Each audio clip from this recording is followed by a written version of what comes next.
of the Most High. All praise to Yahawah Ahchyam Ahchwathyam. We the saints of the Most High. All praise to Yahawah Ahchyam Ahchwathyam. All praise to the Most High. See these saints, we don't move like most guys. The light here so I can step with closed eyes and still see the enemy coming from both sides. Come to the saints and get sanctified. You ain't holy if you ain't got a saint to ride. I'm a saint for death and a saint for life. So it was probably the same in my ancient life. I was a man of sin that paid the price and still owe. So I'm trying to get my wages right. This for the masses. Yahawah been kicking our asses. Cause we're the children of Israel, if you ask us. We the saints of the Most High.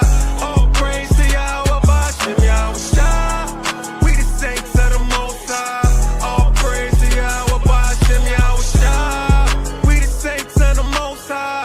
All praise to Yahawah Ahchyam Ahchwathyam. We the saints of the Most High. All praise to Yahawah Ahchyam Ahchwathyam. Well, we them saints that sing a new song. It's our people dying every time we turn the news on. It's our people wearing capes, getting their coon on. For the ones who took it on, never putting you on. See, we dealing with the Stockholm syndrome. Talking to my people when they not gonna listen. They listen to these crackers, they got no wisdom, got no flavor. Shabbat Shalawam, Shabbat Shalawam. Let's give all praises, honor, glory, esteem to the Father Yahawah and His only begotten Son, Hamashiach Yahushai. Thank you for tuning in, the water for tuning in, for all of the Ahchyam, all of the Ahchwathyam, the brothers and sisters scattered across the world to the four corners of the earth. The water, thank you for tuning in. Please do me a favor and make sure you hit that like button, subscribe, and share. As you see the title on the screen today, we have it says, warning, be careful of what you say, right? We read in the Bible that everything that we say is being recorded. Not only that, everything that we do, right? So if you would allow me to, I just want to go into the scriptures, show a few verses to shed light once again on the things that we say. Not only the things that we say, but the things that we do. Once again, we give praises, honor, and glory to our Father, Yahawah, and His only begotten Son, Hamashiach Yahushai, who the world calls Jesus Christ. Let's go into these scriptures. Proverbs chapter 13. Proverbs chapter 13, and starting at verse 1, it says, a wise son heareth his father's instructions, but a scorner heareth not rebuke. Verse 2, a man shall eat good by the fruit of his mouth, but the soul of the transgressor shall eat violence. For those who don't know what transgressor is, it's a sinner. So it's basically saying the sinner shall eat violence. Verse 3, but he that keepeth his mouth keepeth his life. If you can control your mouth, if you can control the things that you say, right? In verse 3, he that keepeth his mouth keepeth his life, but he that open wide his lips shall have destruction. And that's basically what this lesson or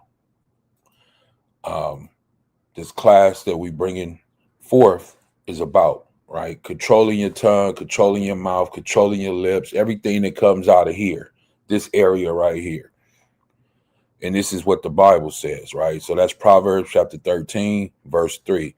Let me get another one. Proverbs, we'll move over just a little bit. Proverbs chapter 16. And there's plenty of them in Proverbs, plenty of them. But these are just some of the ones that I pulled out personally, right? Try to blow it up as much as possible. Proverbs chapter 16, verse 1. The preparations of the heart in man and the answer of the tongue is from Yahawah. So what is he saying here? He's basically saying it's things that we desire or things that we set up to do. But in the long run, the answers that we give are from the Most High Yahawah. Let me do a comparative text and show you. Let me make it smaller some.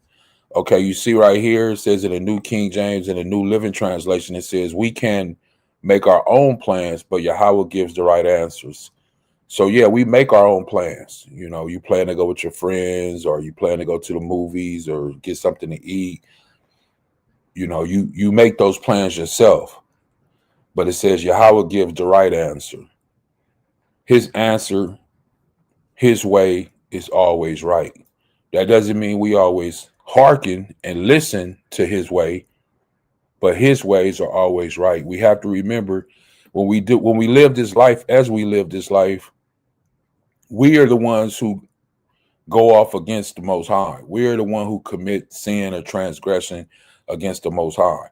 It's the word that's good. It's the word that's pure. It's the word that's righteous. It's we as humans that are not righteous, that are filthy, right? So we have to understand the separation. Verse 2, all the ways of a man are clean in his own eyes, but Yahweh weigheth the spirits. So this goes into basically what I was just saying. All the ways of man are clean in his own eyes. So it doesn't matter what you do. You don't think that you're a sinner. You don't think there's nothing wrong with you. None of us do. But there is. When you move all the cobwebs, move all of the dust, and all the dust settles, as they say, there's something wrong. And your ways are not clean. I don't care how righteous you think you are. Even Job, when we read in the Bible, which was a righteous man, but come to find out, he had some things that were what? Unclean about him. Just the thought of him thinking that he was so righteous was wrong. And that was his sin, that he thought that he was doing everything that he needed to do. So he felt like he was exalted in some type of way. Once again, Proverbs 16:2, all the ways of man are clean in his own eyes, but Yahweh weighs the spirits. It's a beautiful thing that he doesn't judge us how man judges, but he weighs your spirit, meaning he looks internally, right? He looks in the heart. He looks to see, if you say you love him, do you really love him in your heart? Do you really love him in the inside? That's what he looks for. He's not looking at you like a man or a woman would look at you. So that's a beautiful thing, that our Father doesn't look at us and judge us as we would judge individuals here on earth. That's why his judgment is not like ours, Salakia. Verse 3, commit thy works unto Yahweh, and thy thoughts shall be established. All that means is live a life for Yahweh.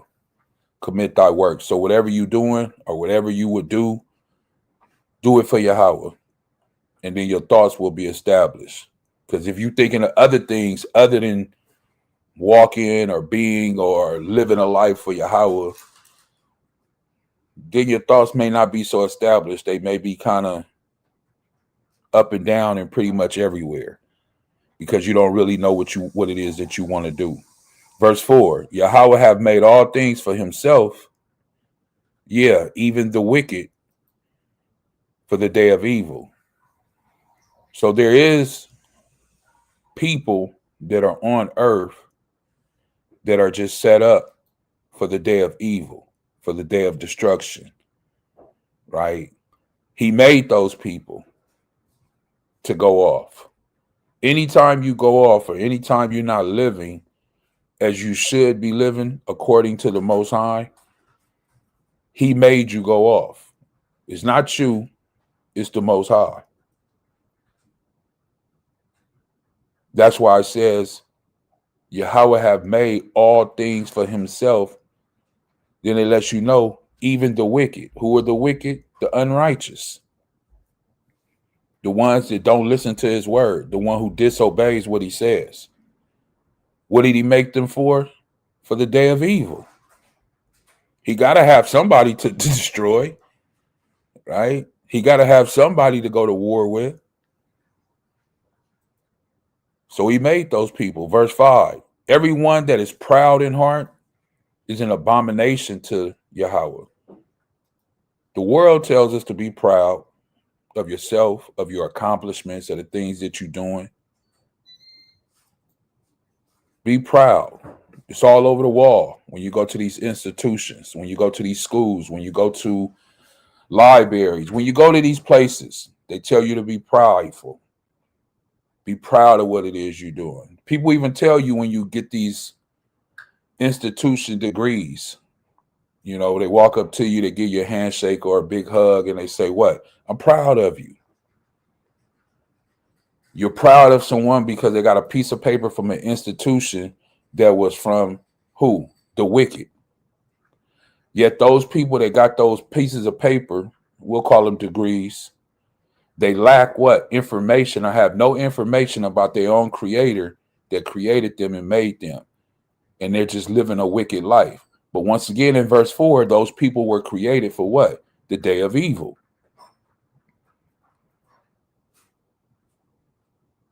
You have to understand everybody that you know here on earth, from past, present, and future, like the parable, the wheat and the tares. There's tares among you. Those people that you see on a day-to-day basis can be tares.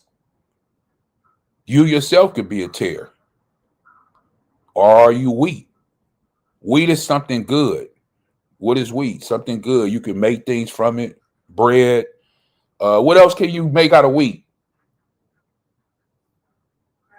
Crackers. It's a lot of things that you can make with wheat. But tares, nobody wants those things. But as Mashiach Yahushua said, let them both grow together. Or, you know, we have to wait till the end. So anyway, verse 5, it says, everyone that is proud in heart. So we shouldn't be prideful. We shouldn't be proud in heart. It says, why? Because it's an abomination to the Most High, meaning he detests that. He hates that you're proud. And the reason I bring this out, because a lot of people speak very prideful and proud when they're speaking in the things that they say. That's how you know. Yeah, you can know by their actions somewhat, but more than likely, this is how you know how prideful and how proud they are, because they're going to speak it and they're going to let you know. But the Most High said it's an abomination. He detests it. Though hand join hand in hand, he shall not be what? Unpunished. Nobody's going to get away with anything. We're all going to be punished for every wrong thing that we've done. Nobody's getting away. I'm not getting away. You not getting away. Nobody's getting away. So this is clear that we're going to be what? Punished for the things that we have done. Verse 6 says, by mercy and truth, iniquity is purged. And by the fear of Yahweh, man depart from evil. So this is how we depart from evil. This is how we turn from the wickedness to evil. It's about the fear. And it's not about so much being scary, as I always say. It's just about giving the respect that's due to him. That he has extended us what? Mercy and truth. It's only through him that the mercy is extended. The truth is him, which is the word. And his only begotten son. And this is how iniquity is purged. Purge just means cleaned out. You know, through the mercy, through the truth, he cleans you out. And we know the truth is the word. I'm going to stop right there, and then we'll move on. Right? We'll go to the book of Exodus real quick. Exodus chapter 4. And this is just about Moses and him wanting to speak out his mouth. So I just kind of wanted to touch on this a little bit because it has to do with this mouth and what people say. And this is what we're talking about today. So this is Exodus. And I'm going to start at verse 10 real quick. 4 and 10, it says, and Moses said unto Yahweh, O my master, I'm not eloquent, neither heretofore. Now since thou hast spoken unto thy servant, but I am slow of speech and of a slow tongue. A lot of people take this a lot of different ways. Some people say Moses stuttered. Some people say he didn't. To me, what he's saying is he's just not an eloquent speaker. You have people that speak very eloquently. You have people that use big words, and the way they speak, it just sounds good. But he says, I'm of a slow speech and I'm of a slow tongue. I take my time. I'm not reading super fast. I'm not in a hurry. I'm doing things slow so I can understand what I'm delivering and what I'm telling people and what I'm giving out. Verse 11, and Yahweh said unto him, who have made man's mouth, right? And this is what I wanted to go to with the question mark. He's having a conversation with the Most High, the creator of the Shemayim, or heaven and earth, creator of all of us through his only begotten son, and the Malaks, the angels. And he's telling him, Moses, and he's asking him a question, who has made man's mouth? Or who make the dumb, the deaf, the seeing, the blind? Have I not? So everything that you see when people blind, deaf, dumb, we would call it disabled, I believe, or mentally retarded, or all of these different terms that people use, challenge. The Most High did those things. Why? I don't know. I can't answer that question. Just be thankful that if you don't have any of those defects or things like that, be happy about that. Be thankful that you're not deaf. Be thankful that you're not blind, because you could be and still can be. Every day that you are not blind or deaf or those type of things, and you have all your instruments, your limbs, be thankful. Because it's people that get into a car accident and they lose their leg or they lose their arm, or you can lose your sight. Verse 12. Now therefore go, and I will be with thy mouth, and teach thee what thou shalt say. Verse 13. And he said, O my master, send, I pray thee, by the hand of him whom thou wilt send. So basically Moses he doesn't want to go, right? He wants somebody else to really speak for him. And it says in verse 14, the anger of Yahweh was kindled against Moses, and he said, is Aaron the Levite thy brother?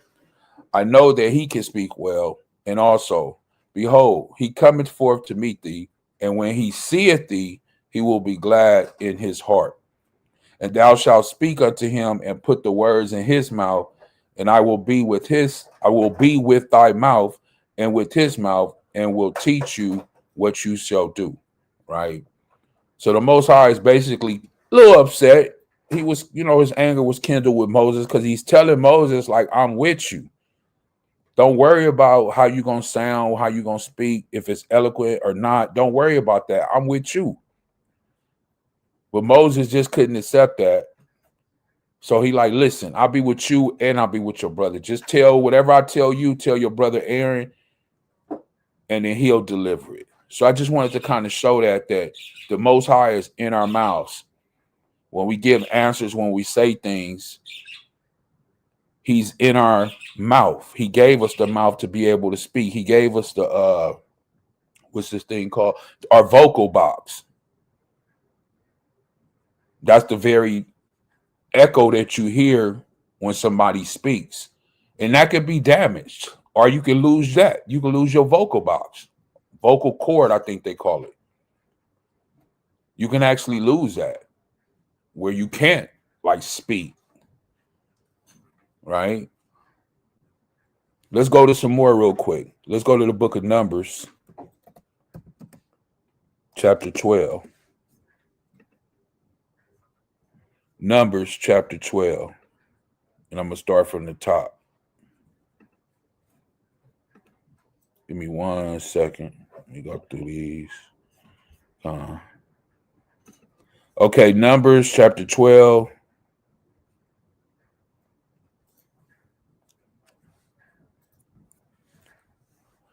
I'll get a couple more and then I'll let you get some. Everybody there? Numbers 12:1. It says, and Miriam and Aaron spake against Moses because of the Ethiopian woman whom he had married, for he had married an Ethiopian woman. So Miriam, which is his sister, right? This is where we get the word Mary from. And this is why a lot of of our Latin culture, women are called Miriam because that was a very popular name, not only back then and now, the meaning behind it. It means a lot. And that was Moses' sister. Of course, we know Aaron was his brother, but they're speaking behind his back against him. They got a problem with it, that he married this Ethiopian woman, showing you that that's not something that they agreed with, right? And when you read other information or stories about it, we know that he never, even though he married that woman, it says that he never really consummated it. They never really did the things that they were supposed to do. And actually, the Ethiopian woman was upset with Moses because he wouldn't do it, because he knew it was against the Most High. Verse 2, and they said, have Yahweh indeed spoken only by Moses? Have he not spoken also by us? And Yahweh heard it. So as they were speaking against Moses,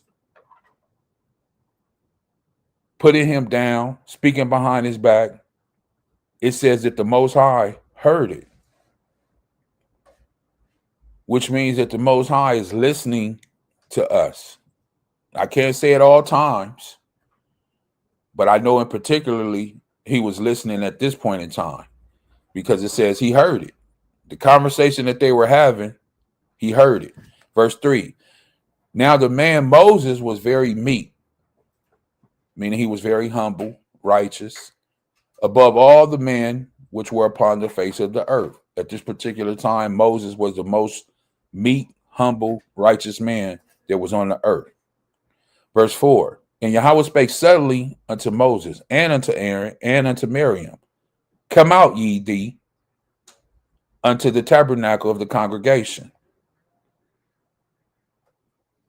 And they three came out. And Yahweh came down in a pillar of a cloud and stood in the door of the tabernacle and called Aaron and Miriam, and they both came forth. And he said, hear now my words. If thou be a prophet among you, I, Yahweh, will make myself known unto him in a vision, and will speak unto him in a dream. Verse 7, my servant Moses is not so, who is faithful in my house. Verse 8, with him will I speak mouth to mouth, even apparently, and not in dark speeches, and in similitudes of Yahweh shall he behold. Wherefore then were you not afraid to speak against my servant Moses? So usually he would speak to prophets, people that he had chosen, dark speeches, as we see there, or in a similitude, right? Something he would tell you that you would kind of have to go and figure out, break it down. He never just spoke to you plainly. He never just, we call them in the New Testament parables and similitudes, things of that nature, right? It wasn't something that you could just understand. That's how Yahweh Shai was able to speak to people, or speak to a crowd of people in that multitude, but yet they didn't understand what it is that he was saying. And some of the ones that didn't understand, that really wanted to understand, even the disciples, they would come to him either after his speech or later on and say, can you tell us what that really means? Right? Can you break that down for us? Why? Because Yahweh Shai was using dark speeches. That's how the Most High is. That's how he works, right? So he sent his son, so his son did the same thing. But Moses, he didn't do that with. He just told him plainly, hey, go over there, speak to the rock and give forth the water. That's plain. He didn't give no dark speech about that. Verse 9, the anger of Yahweh was kindled against them, and he departed. So the Most High is angry at who? Aaron and Miriam. Why? For speaking against Moses. The Bible lets us know that he heard it, meaning he listens to the things that we say out of our mouth. And the cloud departed from the tabernacle, and behold, Miriam became as leprous, white as snow. And Aaron looked upon Miriam, and behold, she was leprous. Right? What is leopard? Lepers is those that do not have what we would call melanin. Right? She became pale, white. You can see it right here. So that's what lepers are. Or do they call it leprosy? It's leprosy. Huh? It's leprosy. Leprosy. That's what it was. It scared Aaron. He looked at Miriam. Behold, she was, she had leprosy. She was, as it says, lepers. Verse 11. And Aaron said unto Moses, alas, my master, I beseech you, which means to beg, I beseech thee, lay not the sin upon us, wherein we have done foolishly, Salakia, and where we have what? Sin. So Aaron and Miriam, which is Moses' sister and brother, and Aaron was what? The head Levite, which ended up becoming a high priest, and his sister Miriam, which was a prophetess, right? They sinned against the Most High, just speaking against Moses. That's all they did. They didn't go get a knife. They didn't hit him in the back, right? Aaron didn't walk up on him and punch him in the back of the head or none of that stuff. Miriam didn't set a trap for Moses. All they did was have a conversation outside about how they was unhappy that Moses married this Ethiopian woman. And in that conversation, since they spoke about against Moses, and Moses was the Most High's prophet that he was dealing with, that was considered what? Sin. So we can actually sin with the very words that we use and the words that we say out of our mouth. That action of just talking. This is why the world always say, and the world said, be careful what you say. And those people that sell things, they be like, oh, you can manifest, speak it, and it'll manifest. We'll manifest it as long as you continue to speak it. Letting you know that words have what? Power. And we should be more cautious of the things that we say out of our mouth. I'll just share this. When you out in public and just around certain people, the things that people say, the things that you hear from children, little bitty children, all the way to adults, the language, and it's almost, to me, sometimes it's offending. And then when you sit, it's not that you're really sitting and listening, but you can't help but listen. And the way people talk to one another, even parents, how they talk to their children, just cursing and MF this, and just, it's just a lot. And you have to wonder, why do we speak like this as a people? And then we teach our children to speak like this. And this is why they go and they speak like this. But anyway, back to this. It says that Aaron, Miriam, they sinned against the Most High because they spoke what? Foolishly against Moses. Verse 12. Let her not be as one that's dead, right? Because she looked dead. She's pale. She doesn't have any melanin. Anybody that doesn't have any melanin, right? They're very pale, meaning they have what? A palish-like, or we would call a whitish complexion, because they have no melanin. And the Bible lets us know people of that nature, of that sort, they look like they're what? Dead. Of whom the flesh is half consumed. So when you see people like that don't have melanin, right? This is melanin. It's what gives you pigmentation, color in your skin. This is why when you go in the sun, your skin, it feeds off of that because it needs the rays from the sun.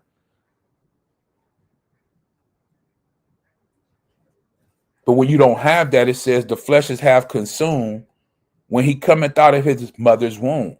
When babies come out, they look, very pale, we should say. Right? Is that correct? When babies come out, they're very pale. Yeah. Yeah. Verse 13. And Moses cried unto Yahweh, saying, heal her now, O Most High, I beg you. So Moses wasn't upset. He was more concerned about his sister. right? Miriam. He's seeing his sister in this type of, leprosy. Aaron is begging. Now Moses is begging to the Most High, heal her. And he's begging her. Beseech means to beg. Right? Verse 14. And Yahweh said unto Moses, if her father had spat in her face, she should not be ashamed even 7 days. Let her be shut out from the camp 7 days, and after that, let her be received again. So that was her punishment. And Miriam was shut out from the camp 7 days, and the people journeyed not till Miriam was brought again. So that was her punishment. Now, why didn't Aaron get punished? I don't know. Right? I don't know. Maybe Miriam had the scheme to bring it up and started the conversation. I don't know why it was directed towards Miriam, but she was the only one that was put out of the camp for 7 days. And I believe in that 7 days, when you put out the camp, you can't be around anybody and nobody could be around you. You basically in isolation. That gave her time to what? Think about the thing that she did, about speaking about her brother. And not only that, speaking about the Most High, because that was his prophet. But this whole thing in Numbers 12 to about verse 15, where we're going to stop right here, is what? That Aaron and Miriam spake against Moses, which was the Most High's prophet at that time. And the Most High heard it. So we need to be very cautious. This is why you see on the thumbnail, it says warning. Be careful what it is you speak, right? Not only in that instance, but in everything. Because sometimes we say things and then you can't take them back. You can apologize and you can say, I'm sorry. And you can say, I didn't mean to say it. It's already said. And a person may forgive you. They may forgive you. They should forgive you. But that doesn't mean they'll forget that you said it. Right? And some things are very hurtful. And it's like almost sometimes you can say, like I say, I'm sorry and things like that, but you can't take it back. It's already said and it's hurtful. It's almost like a scar. You could put a Band-Aid on it, but it's still going to leave a little scar, a little mark. And even sometimes people do what? They kind of, when you have a scar, what's that stuff you used to put, your parents used to put to like heal cocoa butter and like stuff after to try to make the scar kind of go away. It take time, but you got to tend to it. You got to keep doing things. There'll always be a remembrance of what happened. Right. And that's why relationships, not saying like, boyfriend, girlfriend type things, but I'm just saying a relationship between two people, like whether they're friends or whoever, that's why people look at each other differently. Right. Because it doesn't matter how much you say sorry or I forgive you or this, that, and the third. Like in the back of their mind, they still remember that. Right. And they know that you're capable of that. Right. And they guard themselves because they don't want to be hurt. Right. Right. That's why I say you have to catch yourself. You have to be cautious of the things that you say. Because once they're out there, and like she was saying, people are going to guard themselves then, You tell somebody, oh, I hate you. Well, now it's out there. Now, you might say you didn't really mean it later on and apologize, but they know that you're capable and you may have that hatred deep down in your heart for them. So now, like she was saying, people are going to guard themselves because now, they feel that you may hate them, which is a very harsh thing to say to someone, that you hate them. Because when you hate somebody, that means what? You dislike them. And you actually want their downfall. Let's get some things in the New Testament, and then we'll jump back and forth a little bit. But I want to go to Matthew real quick, where we get all this from. So because somebody may say, all those things you read was in the Old Testament, right? You have people like that. So I do want to get something in the New Testament, and I'll just jump right to the meat of it. Matthew chapter 12, and I'll start at about verse 33. And it says, either make the tree good and his fruit good, or else make the tree corrupt and its fruit corrupt. For the tree is known by its what? Fruit. Me and the brother Timothy was speaking about this the other day, where he was saying that he was basically tired of Israelites basically claiming that if you're not with this particular congregation, camp, crew, whatever, that you're not in the truth, right? And I was just basically letting him know that you'll know those type of people by their fruit. You know, no one man has the truth. No one particular congregation only has the truth. And as Paul and Hamashiach and James and Peter, all of them tell us, even John, that we only know things partly. We only know in part, meaning you don't know everything. So it's only a little bit that you know.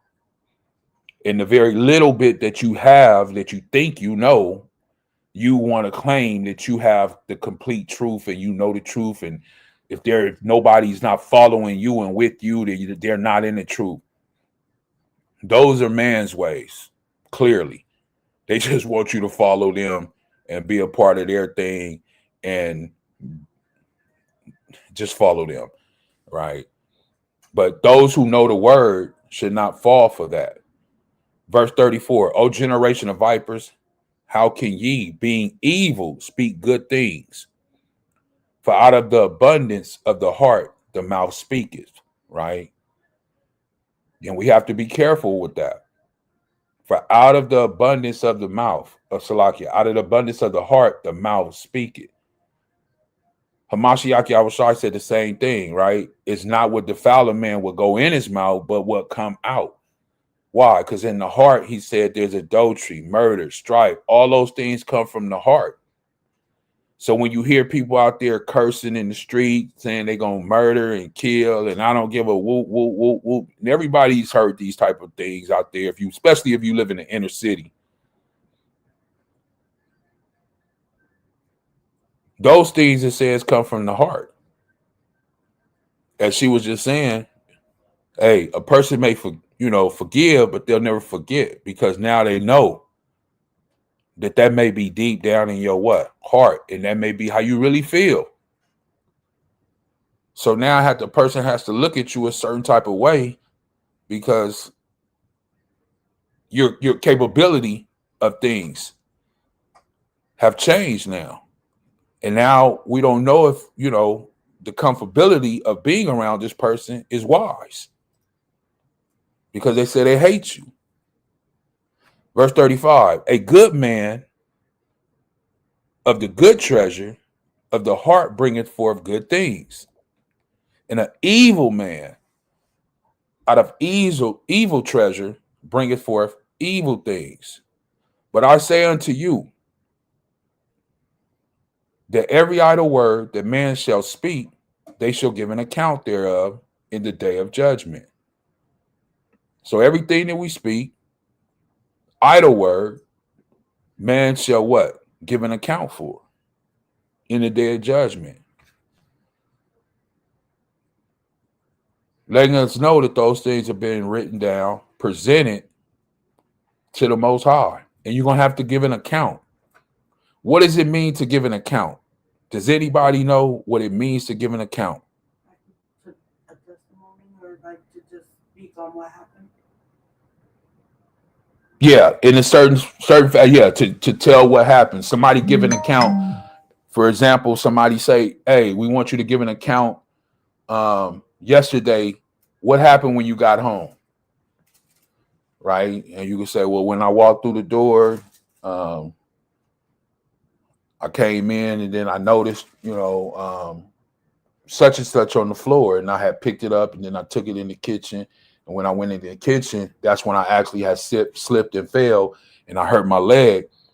And then I called and kind of screamed, and then my daughter ran in there, and then she called 911. That's giving an account of things, right? And that's how you're going to have to do for that every idle word. So imagine having to give that account when you was out there saying how you was gonna kill and this and that and calling people all kind of names, and now you in front of Hamashiach Yahawashi and you got to give an account for why you said these things to these individuals. Verse 37, for by thy words, which are the things that you speak out of your mouth. This is in the New Testament, Matthew chapter 12, verse 37. For by thy words thou shalt be justified, and by thy words thou shalt be condemned. So your words can justify you, or your words out of your mouth can condemn you. It's just about how do you use your words. And we know it's not a big secret that in this world, especially in these days, because people use so much foul language, that a lot of these words that are being used today are what? Condemning people. I'm not condemning you. I'm not saying that I am. Definitely not. But I'm saying the way people speak and the things, the hatred that people spew out against individuals, one another, they're condemning their own self without even realizing it, because these things are being written down and they're going to have to give an account on the day of judgment for those very things that you have spewed out of your mouth, right? And a lot of people, the reason I said, like I started this lesson off, I wanted to just do this to shine light, not only for you, but for me too.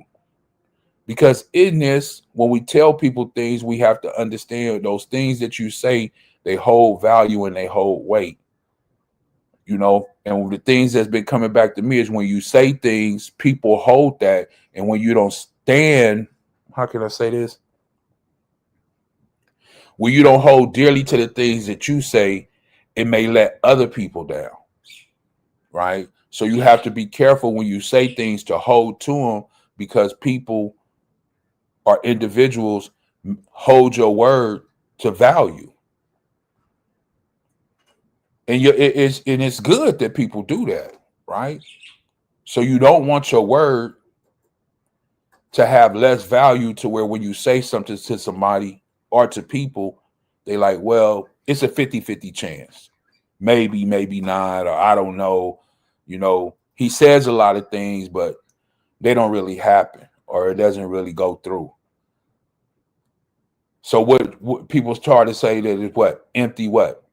Promises, right? Yeah, he promises a lot, but he never really delivers on his promises. Those are words being spoken out of your mouth. And those empty promises, believe it or not, you will have to give an account for on the day of judgment, because those was empty promises that made other people feel certain type of way. And you don't know how it may make them feel and where it would make them go, because it was on your empty promise. If you have delivered and did what hold up your part of the bargain and did the things that you were supposed to do, maybe it wouldn't have affected those people or that individual in a certain way. What may have led them to do other things or make them feel certain type of ways. So what I'm saying is your very word is very impactful on other people's lives. And that's why it says in 37 that you could be justified, or by your words you could be condemned, right? That you hurt you hurt your daughter, you know, or you hurt your significant other by saying that you were going to do something and didn't do it. Or your son, or your friend, or your cousin, whoever. You say you was going to do these things, but you didn't do them, and it's a letdown. And in that letdown, are you going to be justified, or are you going to be condemned? Because those actions have other actions that cause what? Feelings and emotions. So it's almost what you would call a ripple effect from your own conversation or your own words that you spew out and then don't adhere to them. That has effect on other people. So this is why we have to be careful even in that setting of just you and your life, whether it's family, friends, or whatever, are you going to be justified or are you going to be condemned? Condemned could just be like, oh, well, yeah, he says a lot of things. He promises, but 50-50 chance. We might not.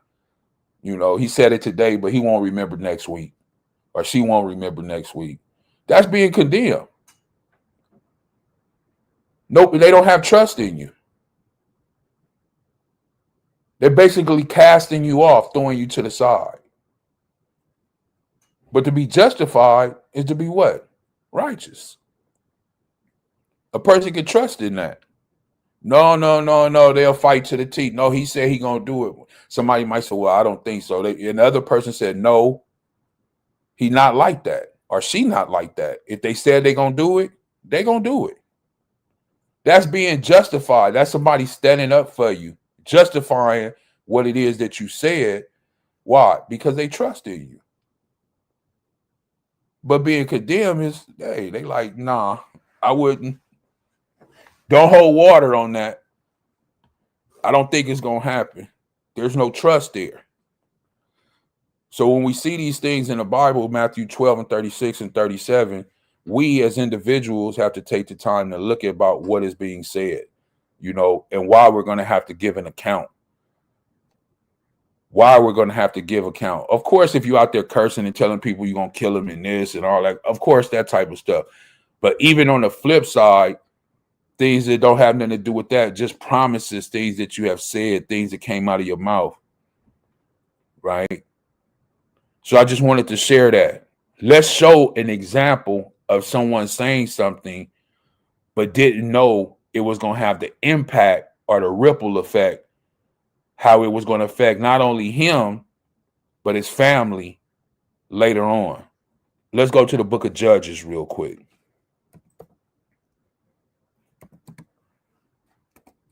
Chapter 11.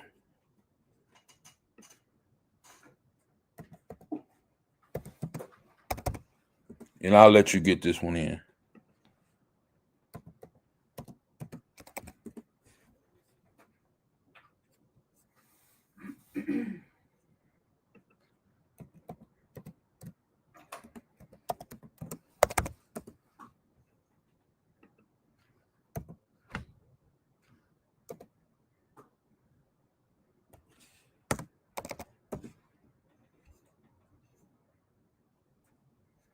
Start at verse, let me see.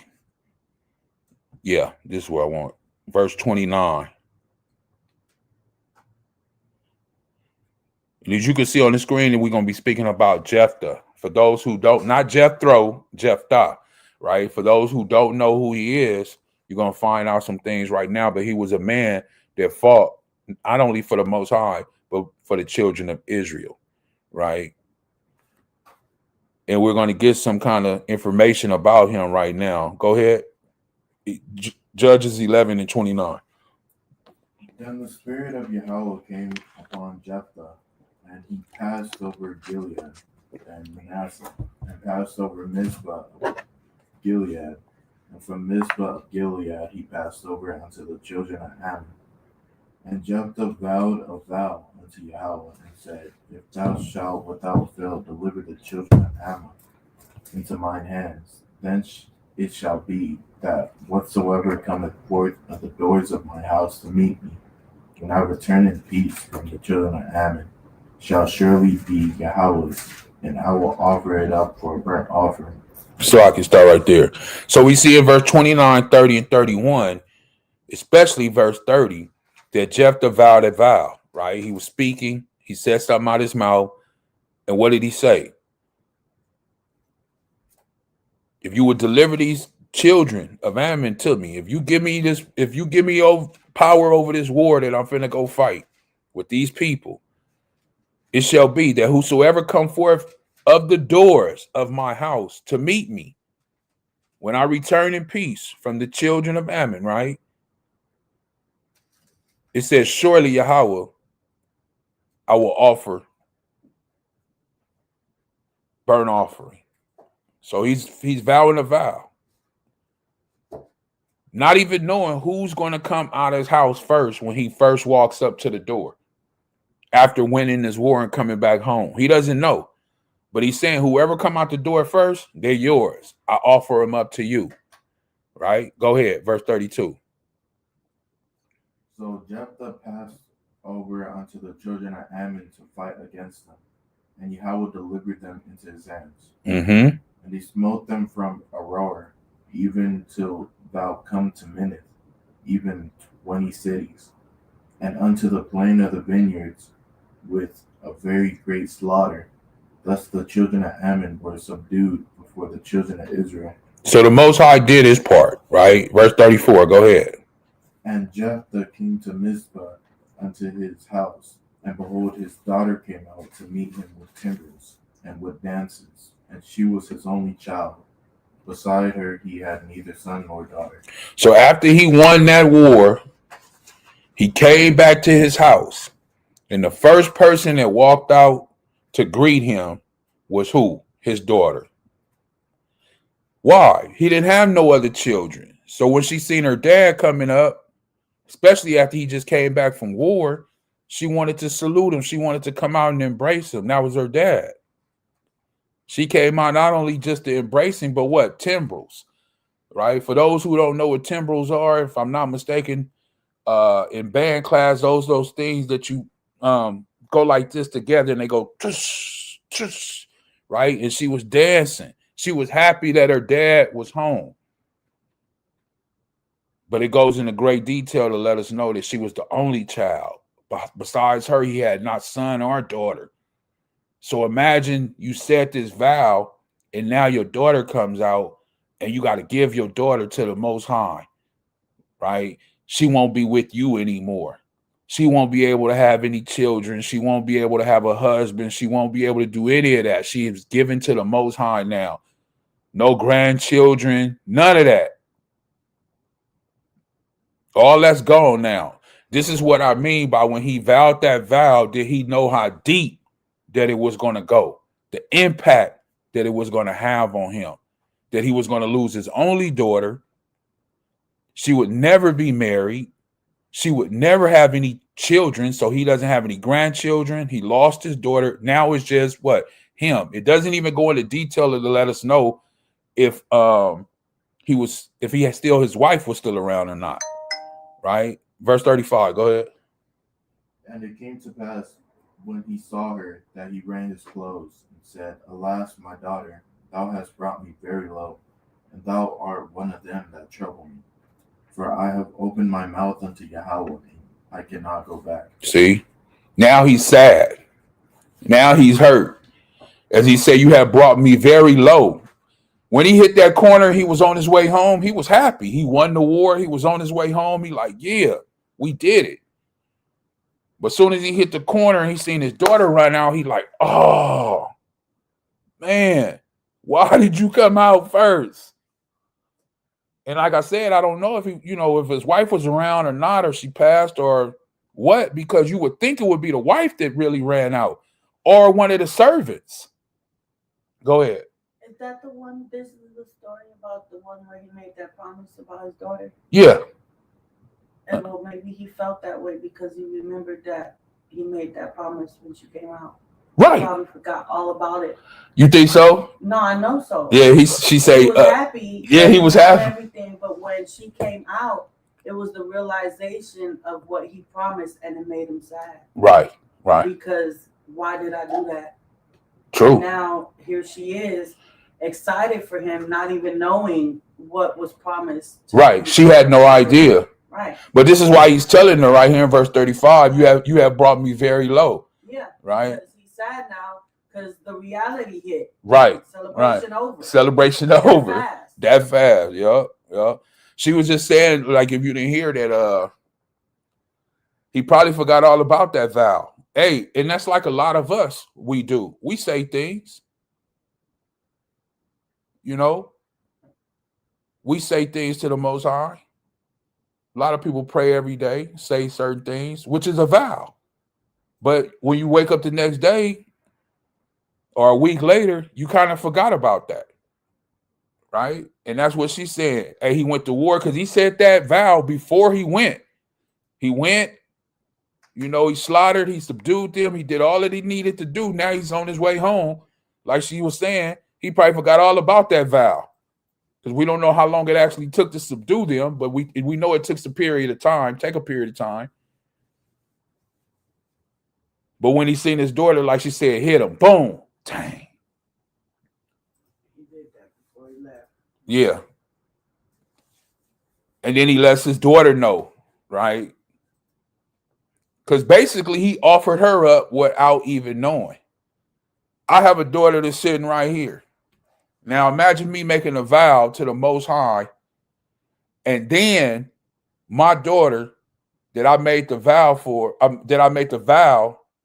not really for her, I'm just saying whoever came out the house first, and it happened to be her, that now she can never be married. Now she can never have any children. Now she gonna go stay at the temple where the Most High is, and that's where she will be for the rest of her life until she leaves this earth. I don't know how she would feel. But it's a vow that I vow. I didn't know it was going to be on her. She's just the one that happened to come out first. How would you feel about that? You want to answer? I would be hurt. She said she would be hurt. And mad. And mad. So two things that she said she would be. She would be hurt and she would be mad. Only for the reason, because what I genuinely want in life is a family. Only for the reason for what she genuinely wants in life is a family. So she said she would be hurt behind that. Once again, he vowed a vow and didn't know it was going to pertain to his daughter. And actually, he was hurt. That's why he say, because evidently he wanted something too, because he said, you brought me very low. For I have opened my mouth unto Yahweh, and I cannot go back. So let's go on. Let's see how she feels and what he kind of is feeling. Verse 36. She said unto him, my father, thou hast opened thy mouth unto Yahweh.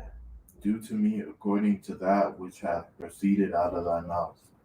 For as much as Yahweh hath taken vengeance for thee of thine enemies, even of the children of Ammon. So she was very understanding. You know, now maybe she could have just said this, but she said, do to me according to that which you have proceeded out the mouth. For as much as Yahweh have taken vengeance for thee and thy enemies, even of the children of Ammon. So, I mean, to me, she was understanding. Oh, you got a crowd? Yeah, to me, she was understanding. You know, and maybe she just loved her father that much. I don't know. Or maybe she just loved the Most High that much. I'm not sure. But it seems to be she was understanding. But as we read on 37, go ahead. And she said unto her father, let this thing be done for me. Let me alone 2 months, that I may go up and down upon the mountains and bewail my virginity, I and my fellows. So she wanted some freedom for 2 months to go up and down the mountain, right? To bewail my virginity, right? And it wasn't to go sleep with people or none of that stuff that people may think. No. All right. She just wanted some time to think, because this is a very big blow. Like my daughter just said, she really wants a family one day. I'm pretty sure his daughter, I think every daughter really wants that. Majority. Some women don't want kids, right? But you would think that the majority of women, this is what they want, a family. And this is a very big blow, knowing now that she can never have that. And she's a virgin. So she'll never be with a man. She'll never know what it is to hold, embrace, right? A man in her whole life. And I'm pretty sure she was a young girl at this time, because most times back, especially back in these times, girls were married off very, very young. Very young. So she wasn't like in her 20s or 30s or none of that stuff. She would already been married and all those things. She had to be,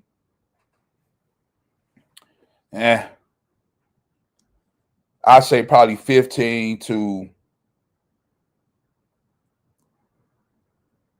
17, huh? I said you guessing, we just don't know. No, I don't know.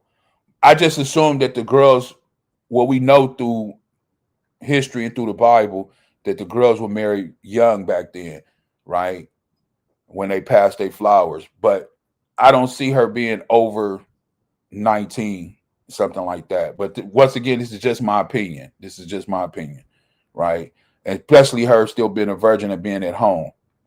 And he was a very well-off man, as you could see, that they had to go to him to fight this war, even though they didn't want to, because he was what? As they would consider a bastard, or considered not one that was born in a righteous manner, right? But they still needed to go to him, which is something totally different. Anyway, let's move on. Let's go ahead. 38.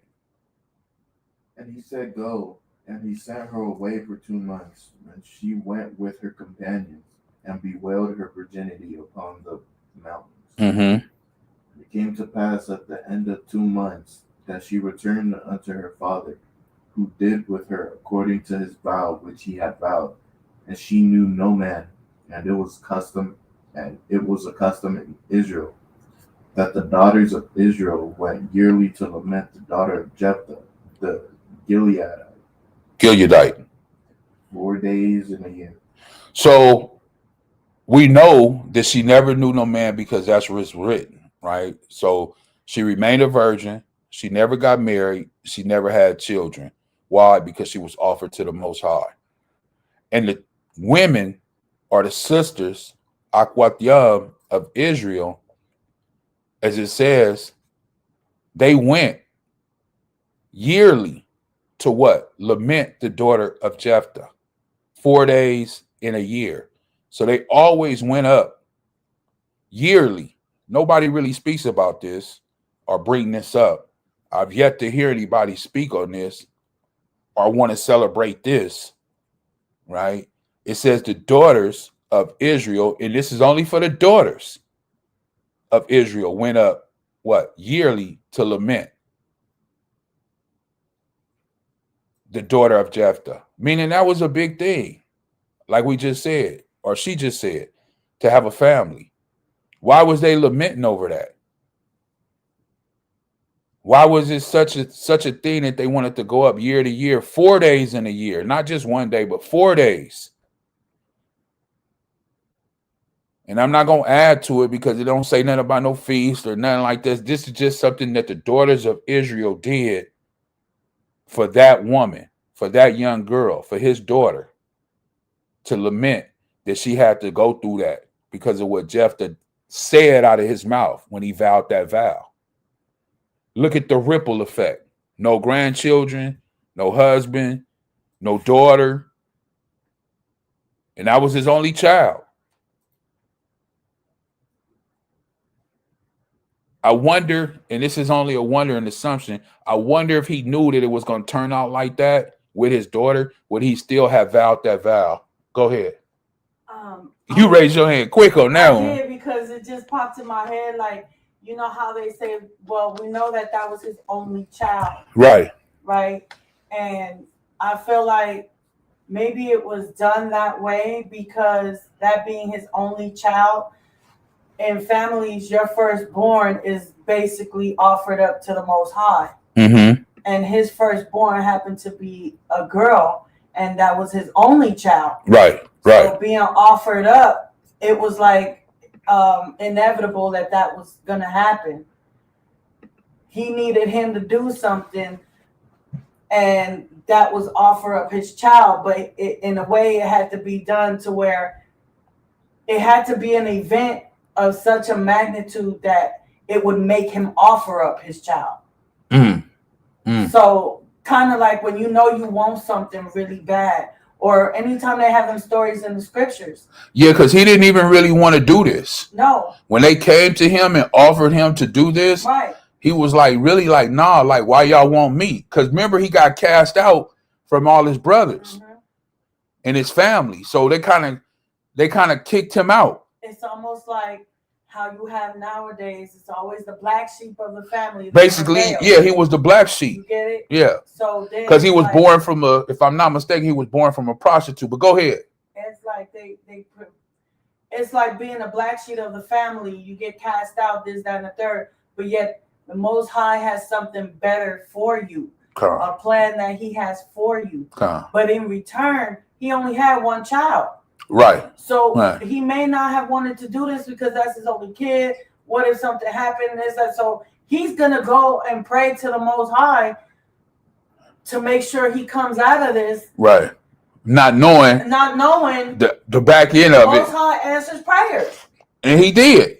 And it went in the way the Most High wanted. Right. Not only did he get what he wanted, but the Most High got what he wanted. Right. And it had to be something of that magnitude. That was his only child. Normally, firstborns are sacrificed to the Most High, especially if they're males. Mm-hmm. That's just how it is. They're priests. Mm-hmm. Now, this one being a daughter, it's almost as significant as her. Not saying that she was a priest, but the sacrifice that she gave up. Right. For the Most High. Right.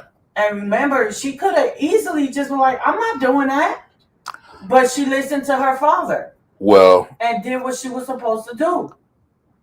She could have. She lamented. She went and lamented because she knew that she was going to do what her father asked her to do. And it hurt her. Right. Well, the reason why I kind of hesitated is because in the law, if a daughter doesn't listen to her father, when we just read how in Numbers 12, when it says how the father spat in the daughter's face, right? So if a daughter wouldn't listen, she could have been disowned. She could have been. Well, they probably would have put her to death. But regardless, right. She could have made that choice. Yeah, she could have made the choice to be disowned or put to death or whatever. Feel like if I can't have a family or whatever, I might as well be dead anyway. Right. So I don't want to do that. Right. You get what I'm saying? When she took the too much, she could have ran off. Right. Said, "Man, I'm not going back home. I've been gone for too much."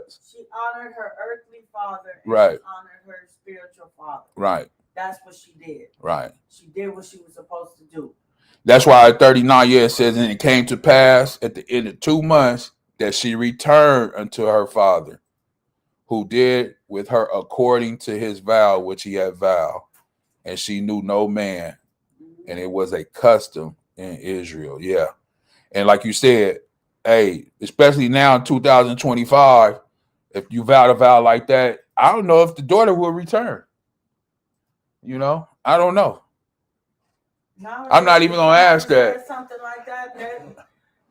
Listen, us as women, and I'm only speaking for myself, or as far as like. Speak for the women. Speak for the sisters. The Ahchyam out there. Go ahead. What I'm saying is, when you follow the Most High and you're living by what He asked you to do, you're gonna do what you're supposed to do. Okay. There's women out here in the world that do not follow the Most High. True. They true. have that. No, we talking about a woman that follow the Most High, but go ahead. But I'm just saying in general, women nowadays, one, they don't want to be married because they act like it's being controlled. And so they don't want to go that route. Or if they do be married, they have all these set stipulations where you're not going to be like this with me. You're not going to do that. I'm not going to follow this and that. Like, they're just so, I want to say headstrong, but really it's disobedient. Basically. You know? Basically. But it's all because they don't follow the Most High already anyway. Right, but that's what I'm saying. You have women who are so-called Christians and think they follow the word. Okay. But they don't follow the word. They don't even know the word. Right. What they follow is the pastor that's telling them what they should or should not do. Right. That's why they still act the way they act and do the things that they do. Now, if you telling me you have a daughter with this woman, and you're promising her to something else, it ain't going down. Like, that's not happening. Right. That's why I say I think that right here that the wife was either, I don't know what happened to the wife, but she couldn't have been present, because I would think through this that this author that wrote this would have said something about the wife and how it made her feel, and nothing is presented. So I don't think it was the mother was there anymore. Not really. I mean, she could have been there. We don't know if she was there. No, we don't. She could have been there. It's just that women are silent. I would have thought that the author would have gave some type of insight to the mother though. Just just to don't have her. a part in the story though. No. The part in the story that they want you to know is what was going on with him. Right. That and vow. what he did. Right. For a vow. And so then let me ask you this, just from a woman's point of view, one of the, when it says right here in verse 40, it says, and the daughters of Israel went yearly to lament the daughter of Jephthah. Why did they go up yearly 4 days in a year? Why did they go up to lament for her? Was it that she wasn't able to have the family? She wasn't ever going to be married, or she had to remain a virgin? Like, why did they go up? The daughters, of Israel, the sisters, the Ahchyam, why did they go up to Israel to lament for her? Honestly, I don't know. It was a custom. It says, like, why did they do that?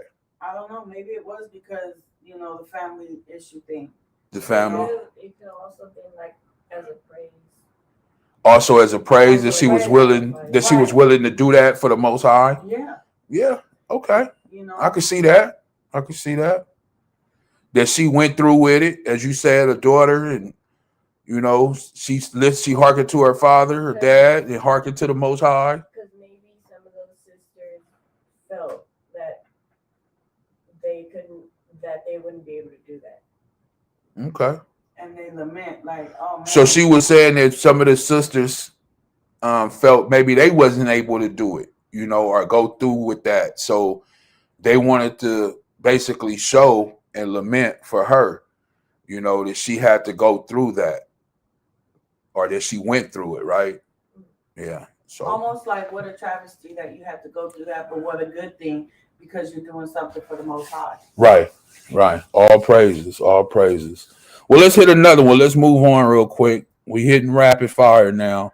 Matthew chapter 5 again. Let's go to Matthew chapter 5. Right. And we'll jump down here to verse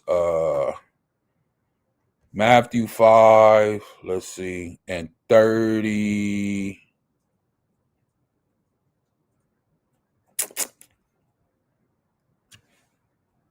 Let's start at 33, and I'll get this one, and you can get the next one, okay? It says, again, you have heard that it have been said from the old time, thou shalt not forswear thyself, but shalt perform unto the master thy oaths. So whatever your oath is, whatever you said you was going to do, you need to perform that, right? That's what the Bible is telling us in the New Testament. Matthew 5 and 34. But I say unto you, swear not at all. Right? Swear not at all. So that thing that they have you do, as far as like the Pledge of Allegiance, when you put your hand over your heart and you say, I don't even know how it starts. Just don't worry about it. It's a Pledge of Allegiance. Yeah, the Pledge of Allegiance. And that's a swear. Right? You're swearing to the Pledge of Allegiance of America. The Bible says, but I say unto you, swear not at all. So all those people that you see putting their hand over their heart and swearing to a country or a nation, they're going against the very word that's written in the Bible. Goes into greater detail, right? To elaborate, neither by heaven, for it is the Most High throne. So don't even bring heaven into it. I swear on heaven. No, don't even do that. Why? Because it's the throne of the Most High. Verse 35, nor by earth, for it is his footstool. Neither by Jerusalem, for it is the city of the great king. Not just a regular king, but the great king.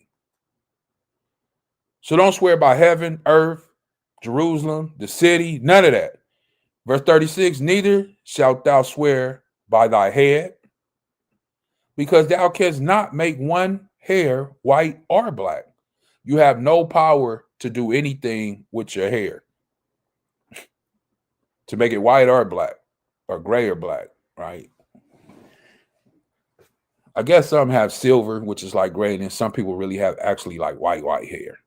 So, verse 37, but let your communication be yea or yeah, nay for nay, which is basically yeah or no? For whosoever is more than these cometh evil. So if your conversation is more than yes, I'll do it, or no, I won't, it says this is where evil comes from. Now you got to go into more detail about why you can't do it or why you gonna do it. You know, just say, yeah, I'm gonna do it, or no, I'm not gonna do it. Very plain. Anybody got something on that or no? Okay, calm. Let's move forward. Isaiah.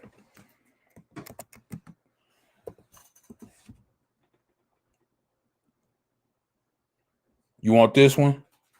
Isaiah chapter 6, starting at verse 1. In the year that King Uzziah died, I saw also Yahweh sitting upon a throne, high and lifted up, and his train filled the temple. Above it stood the seraphims. Each one had 6 wings. With twain he covered his face, and with twain he covered his feet, and with twain he did fly. And one cried unto another, and said, Holy, holy, holy, is Yahweh of hosts. The whole earth is full of his glory. And the posts of the door moved at the voice of him that cried, and the house was filled with smoke. Then said I, Woe is me, for I am undone, because I am a man of unclean lips, and I dwell in the midst of people of unclean lips. For mine eyes have seen the King, Yahweh of hosts. Let's stop right there, Salakia. Let's stop right there for a second. Verse 5 is where we want to horn in at, right? And kind of break this down a little bit. Then said I, woe, right? What does woe mean? Does anybody know? Very simple. We'll click on the definition, right? Huh? I'm trying to see where you was at. It says outline biblical usage, passionate cry of grief or despair, lamentation, woe, in the sense of crying out after. So Isaiah, the prophet, in verse 5, he's letting us know, then said I, woe is me. So he's lamenting, he's crying about who? Himself. He's a prophet. We're reading his writings right now, Isaiah. But yet he's lamenting, he's crying, saying, woe is me. For I am undone. Let's get undone. Let's see what that word really goes into. Undone. Right?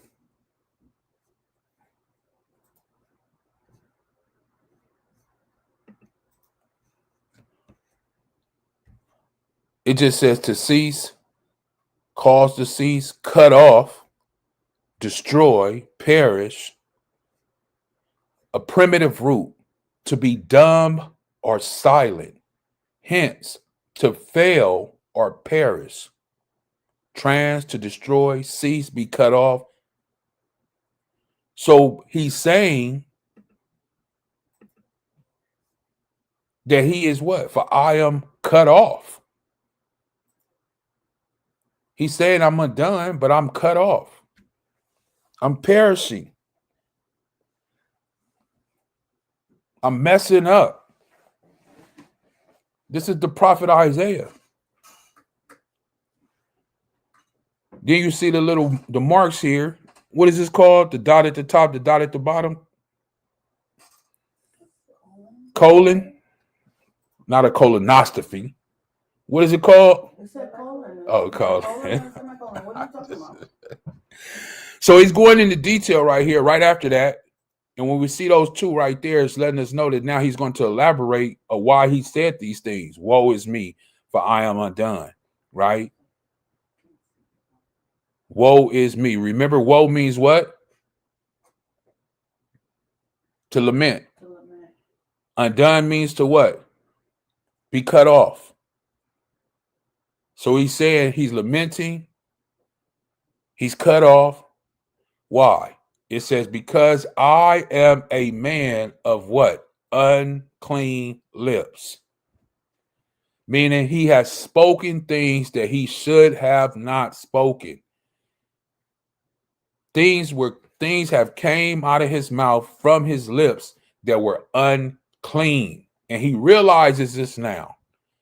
When does he realize it? After he's seen the Most High throne. After he's seen the seraphims fly around.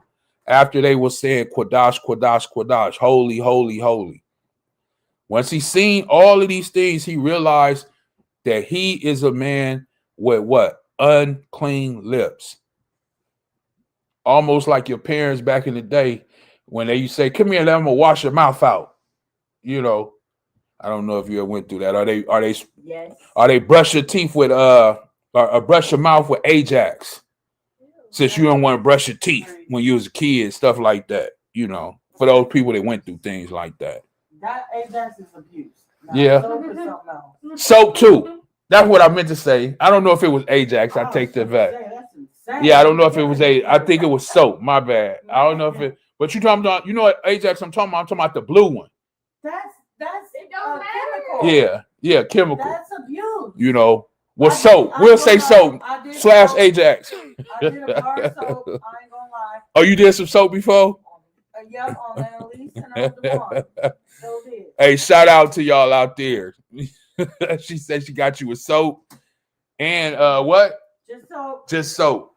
All it took was one time with the soap. One time with the soap. No more of that. You was cleaning your mouth out after that. You didn't like that soap. Let me tell you, if they said it after that, it was not in front of me. Right. It only took one time. Yeah, she said one time. So he's a man of unclean lips, right? And we understand this now. And then he goes into greater detail and says, and I dwell in the midst of a people of unclean lips. So he is not the one that's only unclean as far as the things that he's saying. It's also the people that he's in the midst of. They're unclean too. For my eyes have seen who? The King, Yahawah of hosts. So he realizes all of these things about himself and the people that he's in the midst of once he saw this vision of the King, who? The Most High, Yahawah of hosts. I just wanted to show that. As we continue on, we're going to read down to about verse 8. And we just unpacking all of this information right here. Verse 6.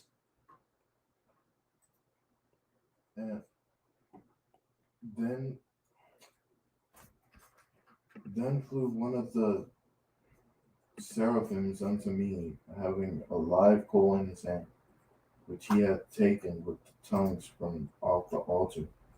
And he laid it upon my mouth, and said, Lo, this hath touched thy lips, and thine iniquity is taken away, and thy sin purged. Also I heard the voice of Yahweh saying, Whom shall I send, and who will go for us? Then said I, Here am I, send me. So stop right there. Let's go. Let's break this down 6 and 7, right? Then flew one of the seraphims, having a live coal in his hand. What's the representation of the live coal? Because that live coal, it means something. Like fire. It does. It has something to do with fire, right? Now, once again, this is one of those generic words that they love to use, which is the H7531, right? But we're still going to see what it says, and we're going to see where the root word, the etymology, where it derives from. Okay, right here, it's saying on the outline biblical usage, pavement, glowing stone or coal, a live coal, a hot stone. Sorry, Salakia. In the Strong's definition, it says a hot stone, right? And it goes into detail about basically the same thing, the pavement, cold pavement, right? So only thing that I can take from it is for those people that have ever had a barbecue or seen those coals that are in the barbecue pit when they turn white and they have that orange on it and it's really hot and fiery. That's the only thing that I can think of when it says a hot stone or an actual rock. And I believe some of our Mexican brothers and sisters do this sometime.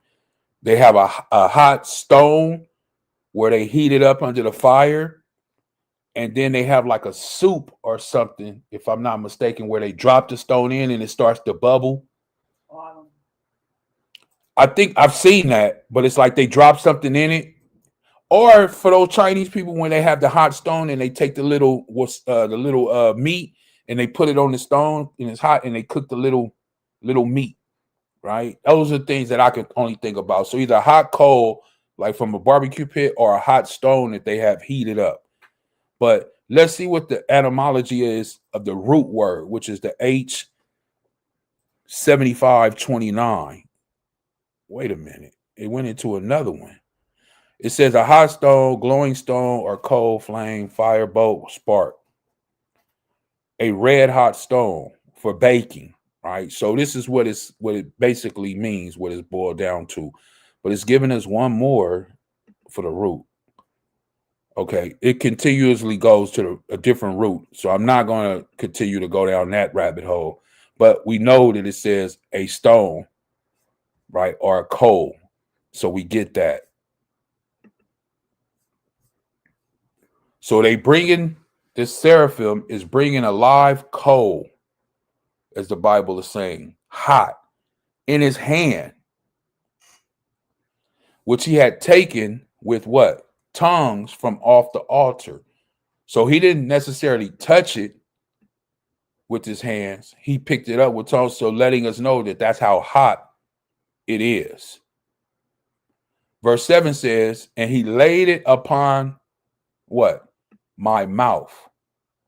Why did he lay it upon his mouth? Because in verse 5, it says that he what? He is a man of unclean lips. Fire, heat, does what? It scalds you. Scalds you. The Bible Scald. Scald. It scalds you. So it's like it burns you. It burns you. Yeah. And the Bible also uses heat or furnace or fire in reference to doing what? To burn something. Also, yeah, to burn, but also what? To purge you or purge someone. When the Bible references or the Most High says, I'm going to put you in the furnace of fire. To mold you, to purge you, clean out the wickedness, right? So in verse 7, once again, he said, he laid it upon my mouth. Why? Because he was a man of unclean lips. We see that in verse 5. And so, lo, this have touched my lips, and thy iniquity, which is sin, is taken away, and thy sin is what? Purged. So once again, we see that heat, that fire, something hot, this hot stone that he put on his mouth, his lips. And when it did that, what did it do? It purged the sin. So once again, Isaiah, the prophet, he had sin. He had iniquity. He was a man of unclean lips. So we have to be careful, once again, like how we started off this whole lesson about how one judges or looks at someone. We have to be careful because here it is Isaiah was a man of unclean lips. He dwelt in the midst of people that were unclean lips. We see here in verse 7 that he had iniquity and sin, but yet it was purged from the Most High through who? The seraphim. This is why he took that live hot coal off the altar and put it on his what? Mouth. Because those things that came out of his mouth needed to be what? purged, letting us know that those things are what made him what? A sinner.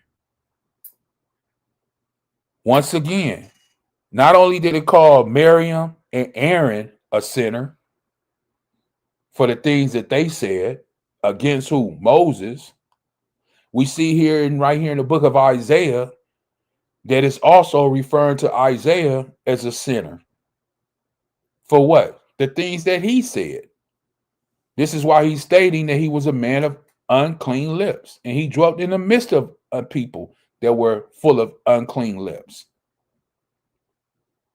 And it made him what? A sinner because of the things that came out of his mouth. But yet he was purged.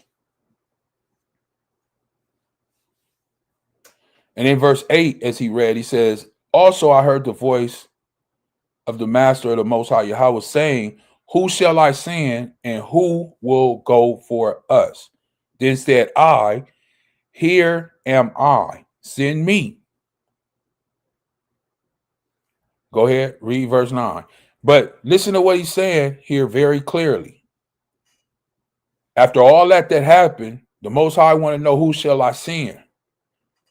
He's stepping up and saying, here am I, send me. Let's see what verse 9 and 10 says. Go ahead. And he said, go and tell the people, hear ye indeed, but understand not, and see ye indeed, but perceive not. Make the heart of his people fat, and make their ears heavy, and shut their eyes, lest they see with their eyes, and hear with their ears, and understand with their heart, and convert and be healed. So 9 and 10 is telling us that what? He said, go tell this people. Who? Those people in verse 5 that what? Or have unclean lips. Because now he's healed. The seraphim put the coal on his mouth and, did what he did, and he's purged. So Isaiah is purged right now. But in verse 8, Salakia, verse 9, because he said he would go and do this, now he's telling him, what? Go and tell this people, hear ye indeed, but understand not, and see ye indeed, but perceive not. What does that mean? Anybody? Anybody have any insight on that? On verse 9? He's saying basically these people, they hear, but they don't understand. Meaning they hear the words of the Most High, they know the words of the Most High, but they don't understand. And even when they see it, they don't. Right. And even when they see it, they don't. They perceive it what? Not. Verse 10 says, make the heart of who? This people, speaking about verse 5 still, these people that what? Have unclean lips, fat. And make their ears what? Heavy. And shut their eyes. Lest they see with their eyes and hear with their ears and understand with their heart and convert and be healed. So what does that sound like? Remember when we first started off, I read in the book of Proverbs that the Most High makes the wicked even for his what? Destruction. Here, right here in Isaiah 6 and 10 is where you could see that the Most High is saying, basically, let them stay ignorant. Some may hear and may see, their eyes may open up and their ears may open up. And then it says right here at the end, and they start to understand with their heart and convert and be healed.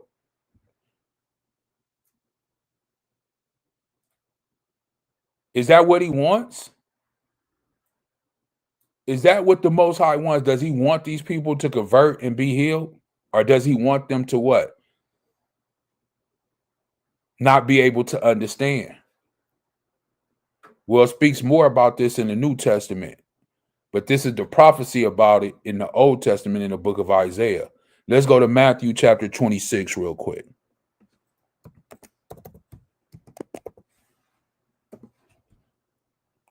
Matthew 26.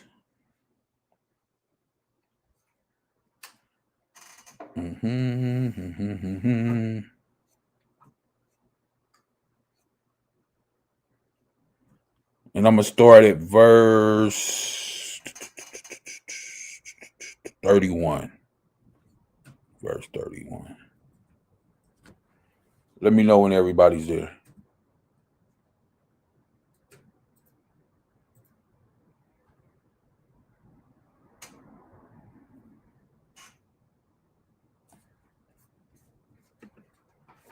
Thank you for those that are tuned in and will tune in at a later time. Please make sure you hit the like button for us, to share and subscribe. If you tune in later, make sure to leave a comment. Let us know. And if there's anything that you would like us to go over, please email us. Let us know. Share. Right now we're in Matthew chapter 26, and we'll start at verse 30. I started 31, I believe. It says, Then saith Yahushua unto them, all ye shall be offended because of me this night, for it is written, I will smite the shepherd. We know Yahushua is the good shepherd, and the sheep of the flock shall be scattered abroad. Who are the sheep? We are the sheep. At this time, he was speaking about all of his disciples, which are the sheep, the apostles, Peter, James, Bartholomew, all of those people will be scattered, right? Verse 32. But after I am risen again, I will go before you into Galilee. Letting us know that the Hamashiach, once he's risen, he's going to go to Galilee before they get back there. Verse 33, Peter answered and said unto him, though all men shall be offended because of thee, yet will I never be offended. Very bold statement. Very, very bold statement that Peter proclaimed out of his mouth. These were words that were spoken out of Peter's, the rock, out of his mouth. He'll never be offended for Hamashiach Yahushua. That's what he said. Verse 34, Yahushua said unto him, truly, that's what the word verily means, verily. Truly I say unto thee, that this night before the cock crow, thou shalt deny me thrice, 3 times. Peter, which is like us, human format, right, said unto him, though I should die with thee, yet will I not deny thee. Likewise also said all the disciples. And this is very powerful right here. Not only did Peter say it, it says all of the rest of the disciples said the same thing, that they would not deny Hamashiach Yahushua. They would not deny the Savior. That's what they said. And Peter was the first to say it. That's a vow. Peter vowed a vow that he said that he would not deny Hamashiach, the anointed one, the Savior, who the world calls Christ. Peter said that he would not do that. And then it says all of the rest of the disciples said the same exact thing. That's what happened. Let's jump down a little bit and see what happens, right? Let's jump down. Mind you, remember what Peter said out of his own mouth. This is why this whole title is warning. Be careful what it is we say, right? Let me jump down some.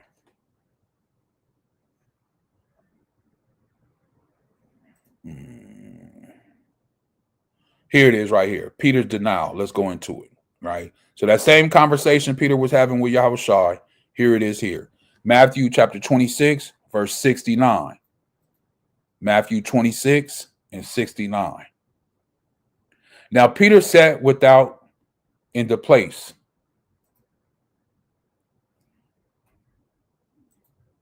Y'all there?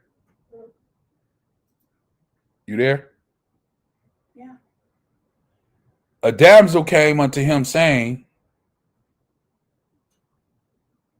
thou also was with Yahushua of Galilee.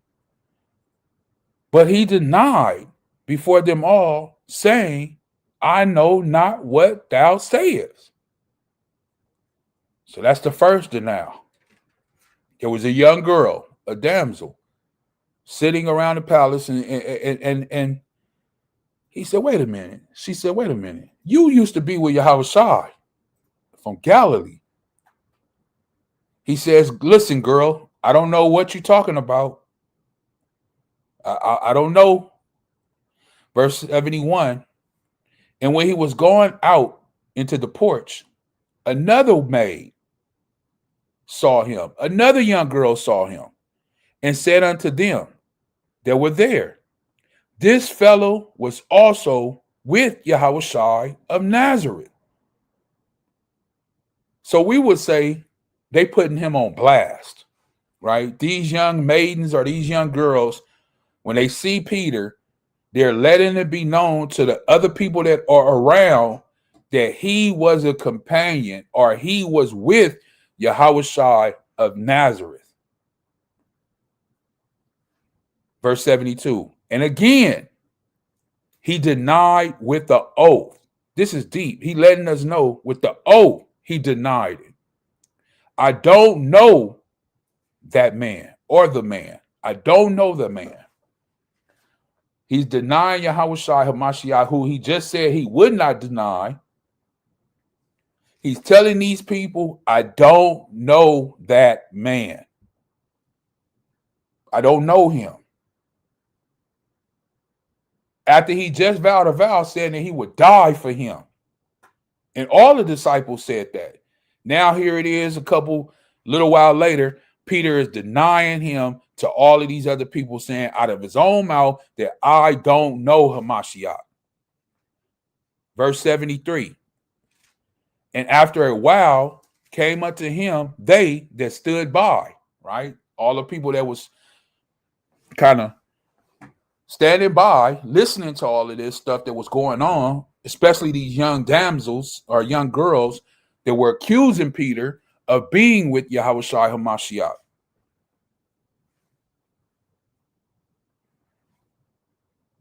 And said to Peter, surely thou also art one of them. For by thy speech, beware of thee, if I'm pronouncing that right. So they're saying by his speech, the way he talks, the accent that I guess that he would have, that he was with Hamashiach Yahawashi from Galilee or Nazareth. Verse 74, then began he to curse and to swear. So now Peter going way off. Now Peter out there cursing, right? I don't give an MF. I'm not with him. You MFs is tripping. I don't told you that I'm not with him. That's what he's saying. He had to revert to cursing and swearing. Didn't we just read that you're not supposed to swear? We just read that. It says, do not swear by heaven, earth, Jerusalem, or the great king. That's what the Bible says. Do not swear. And here it is. We see Peter, the rock of the church, the one who was given the word, the gospel. It says he started to curse and to swear, saying, I know not the man. And immediately the cock crowed. 3 times he denied Hamashiach Yahawashi. And on the third one, he went real hard and intense and started to curse and swear. Now, we know when we read the Bible, a lot of men have done a lot of things to get away from certain situations. David, he played like he was crazy, right? Spit hanging out his mouth, crawling. And But this is one right here that cuts the cake. Because he had already denied him 2 times, but the people just wasn't hearkening. They just wasn't listening. They just wasn't feeling that, hey, that was true. So he took it up a notch. He took it up a level. So he feel like, okay, to prove to these people that I was not with him and am not with him, let me use some what? As we just read in Isaiah, some unclean lip stuff. Huh? Some perverseness. Let me use some curse words. Let me swear. This might prove to the people that are standing around that keep accusing me that I am not with this man. Because if I was with this man, then I wouldn't speak of this nature, right? You wouldn't catch me out here cursing and swearing, because we know that that goes directly against the word that this man preached and brought forth.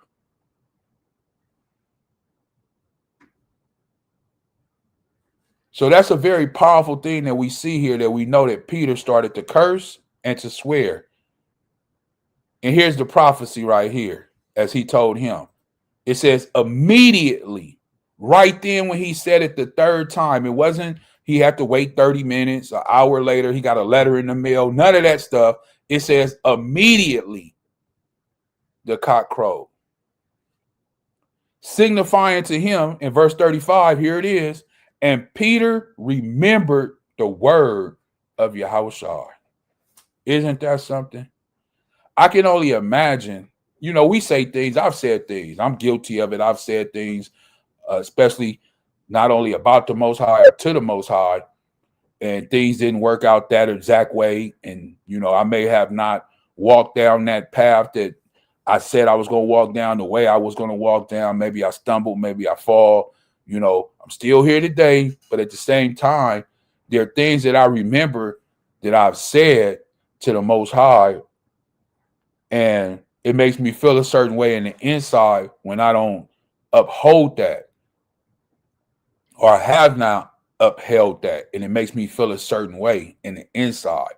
Now, as Peter, as knowing Yahushua, walking with Yahushua, proclaiming things for Yahushua, seeing him getting ready to be put to death, and then denying him, and then Yahushua telling him previously earlier, you are going to deny me, and when you deny me, the cock will crow.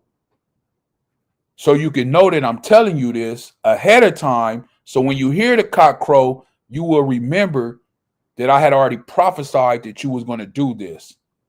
Why? Because it was predestined for you to do it. It says, and Peter remembered the word Yahushua, which said unto him, before the cock crow, thou shalt deny me thrice. And he went out and wept bitterly. Meaning what? He cried, he sorrowed, he lamented bitterly. I can only imagine, and I want some insight, if it's possible, how do you believe that Peter felt at this particular time when this happened to him in Matthew chapter 6, verse 75? How do you believe that he may have felt? Well, I mean, from my experience on what my day-to-day be like, I know that when I have said something or was contemplating about doing something and I ended up doing it and knowing that it was wrong, then the Most High is like, it's like he comes to you and lets you know right then and there at that instant that was wrong. Right. You feel shame. So he felt shame. Of course. Shame. How can you not feel shame? Especially him. I mean, these are just examples of other people, just like we're examples for other people. Right. Right. But at the same time, this person happened to walk with Yahushua. I will say, Salaki, I will say that shame is used as a powerful thing within this. Like you said, not only for us, but for him then, as you continue on, that he walked with Yahushua. Yeah, shame is just another form of saying feeling bad. Right. Like when you conviction. Somebody, don't you have any shame? Because some people don't. Some people don't feel anything. Wow. They can go do what they do and don't feel no type of way. Almost like Judas. Well, Judas felt a certain type of way. That's why he killed himself. Afterwards, but at that point in time, he didn't. We don't know what he was thinking. We just know that he was doing it for money. Right. 30 shekels. You know, right. We don't know how he felt before then, even then, because he had been stealing from him. Right. Right. You know, definitely. But we don't know how he felt. Right. You still have people who steal and feel remorseful and Right. this, that, and the third.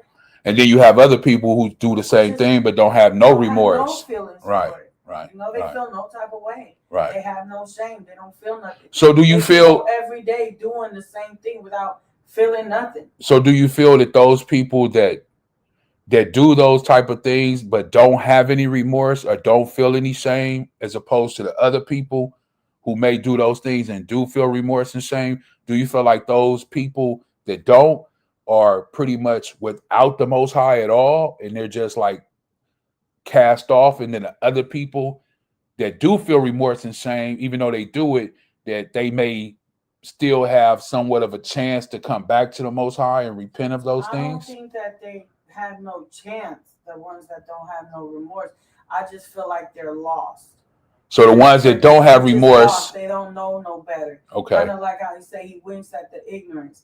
But those who do know better and still do it, the Most High reminds them, this is wrong. Right. And you keep doing it. Right. I'm telling you, you keep doing it. And that's through the Spirit. And that's through the Spirit. Right. Right. And so that's through the Spirit. Say like, oh, well, if he's doing that, then you know, he's showing grace and mercy. Look, that's gonna run out. Eventually the grace and mercy shall run out. You're right. abusing the Most High. You're taking advantage of the Most High. He could be spending his time with somebody else. And remember when he said he come for the sick, everybody's sick. I tell you which one that really gets me, especially with Peter, right? This really, when I read this really kind of touched my heart for myself. But then which one really gets me, as you just spoke about, let's go to it real quick. The book of Hebrews, right? Hebrews, I'm not sure exactly what verse it is, but kind of like what she was speaking on. Let me see if I can find it. Let me see. Maybe up here somewhere. Let me see. Certain filthy looking just, he despised without mercy. Sort of punishment. I think it's right here in verse 29, mistaken. Hebrews 10 and 29. It says, of how much sore punishment suppose ye shall he be thought worthy? So you were thought worthy, like Peter, right? We can use Peter and also put ourselves in here. Matter of fact, I won't even use Peter. I just put myself in here. How much sore punishment suppose ye shall he be thought worthy? You were thought worthy, who have trodden underfoot the Son of the Most High, and have counted the blood of the covenant wherewith he was sanctified an unholy thing, and have done despite unto the Spirit of grace. So kind of like how you were saying that grace and mercy, it runs out. And even though you may have it and it's extended to you now, the Bible is basically saying that you're trodden underfoot, right? You're not taking the grace of what is really worth. Verse 30 says, for we know him that have said, vengeance belongeth unto me. I will recompense, saith the master. Again and again, Salakia, the master shall judge his people. It is a fearful thing to fall into the hands of the living Most High, right? So kind of like what you were saying, that grace and mercy, it runs out. And what people don't understand is that you're trodden underfoot the very blood of the covenant that he has given us, that washes us and makes us clean, right?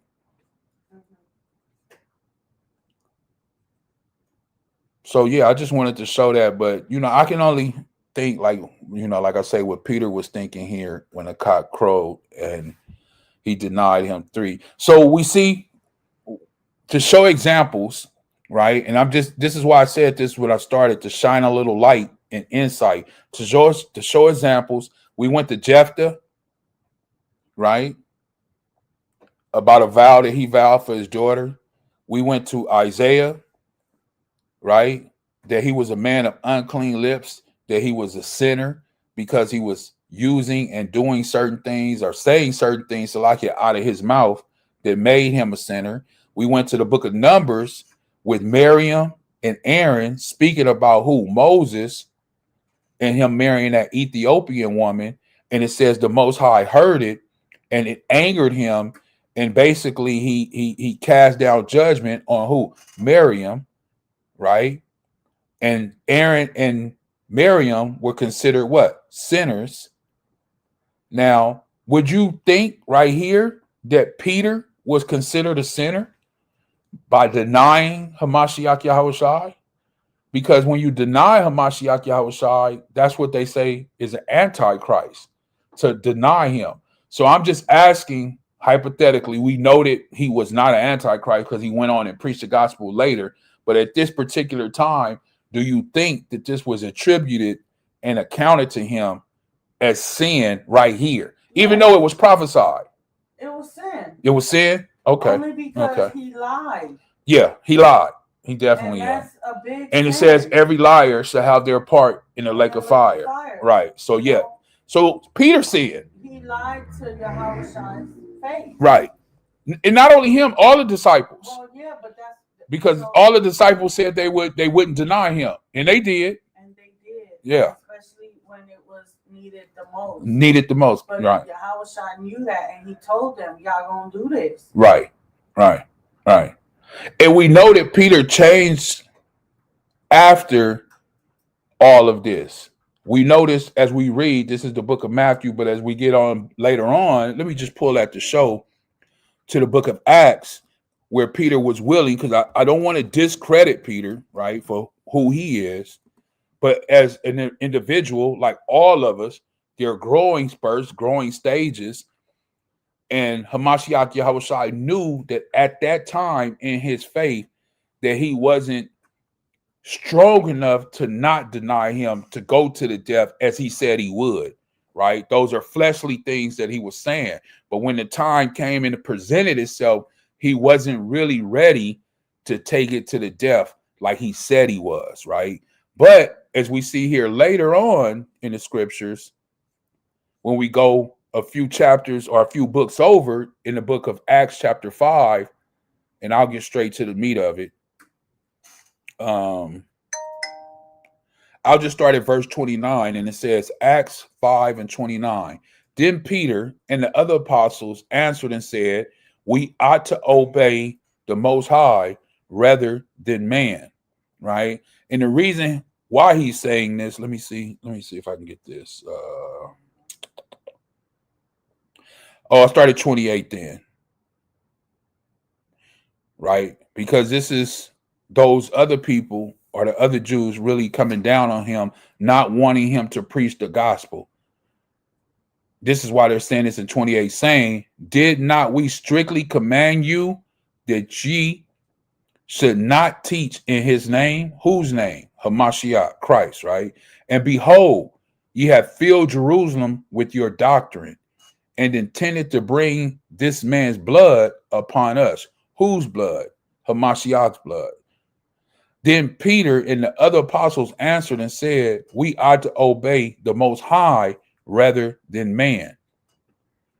And the reason I present this is because these men that were presenting them with this were able to not only put them in jail or chains, they were able to put them to death. And Peter said, we'll rather obey the Most High than what you are saying. So at this particular time, Peter and the other apostles also too were willing and ready to be put to death for the very gospel, right? That he denied Hamashiach Yahawashi in the book of Matthew, verse 30. The Most High of our fathers raised up Yahawashi, whom you slew and hanged on a tree. For those people always wondering why I say tree, because the Bible says that he was hanged on a tree. It states it right here, Acts chapter 5, verse 30. It says, him have the Most High exalted with his right hand to be a prince and a savior, for to give repentance to Israel and forgiveness of sins. And we are his witnesses of these things. And so is also the Kodash Ghost, or the Holy Ghost, or the Rakah Kodash, whom the Most High have given to them that obey him, right? So he was willing to stand up to that council of the Pharisees and the Sadducees and said, we'll rather obey the Most High than man. I just wanted to show that and not just kind of like throw Peter all the way under the bus, that he did redeem himself. And we know he ended up going to the death anyway later on, like all the other apostles other than John. That, yeah, he did this then. And like she would say, it's attributed or accounted to him as sin.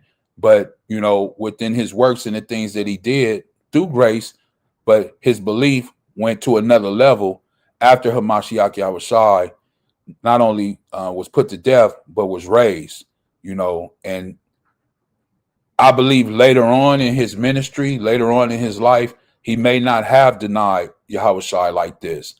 But early on, he didn't really understand the depth of what it is that it would take and what it is that he would need to do for not only the ministry, but for the gospel.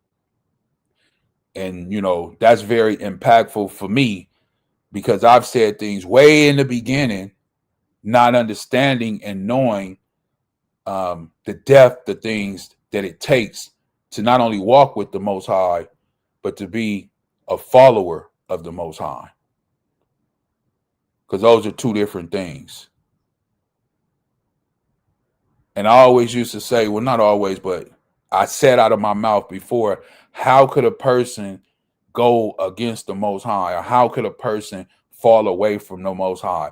And when I first came into knowing the Most High and his only begotten Son, I could not understand it. And I said, this is a comment that I made out of my own mouth. I said, those people really don't love or believe in the Most High, which was a foolish statement. It was a very foolish statement, unwise statement. But those things, you do certain things when you first come in. This is why it says that you shouldn't be certain things or do certain things when you first come into this knowledge, because you're still unwise. You're still on milk. You still don't really understand the depth that it's going to take to walk with the Most High, right? Let me get another one real quick before we move on. We're getting ready to close out in a minute. Just bear with me. Let me pull this real quick. 1 John chapter 2, the classic, right? 1 John chapter 2.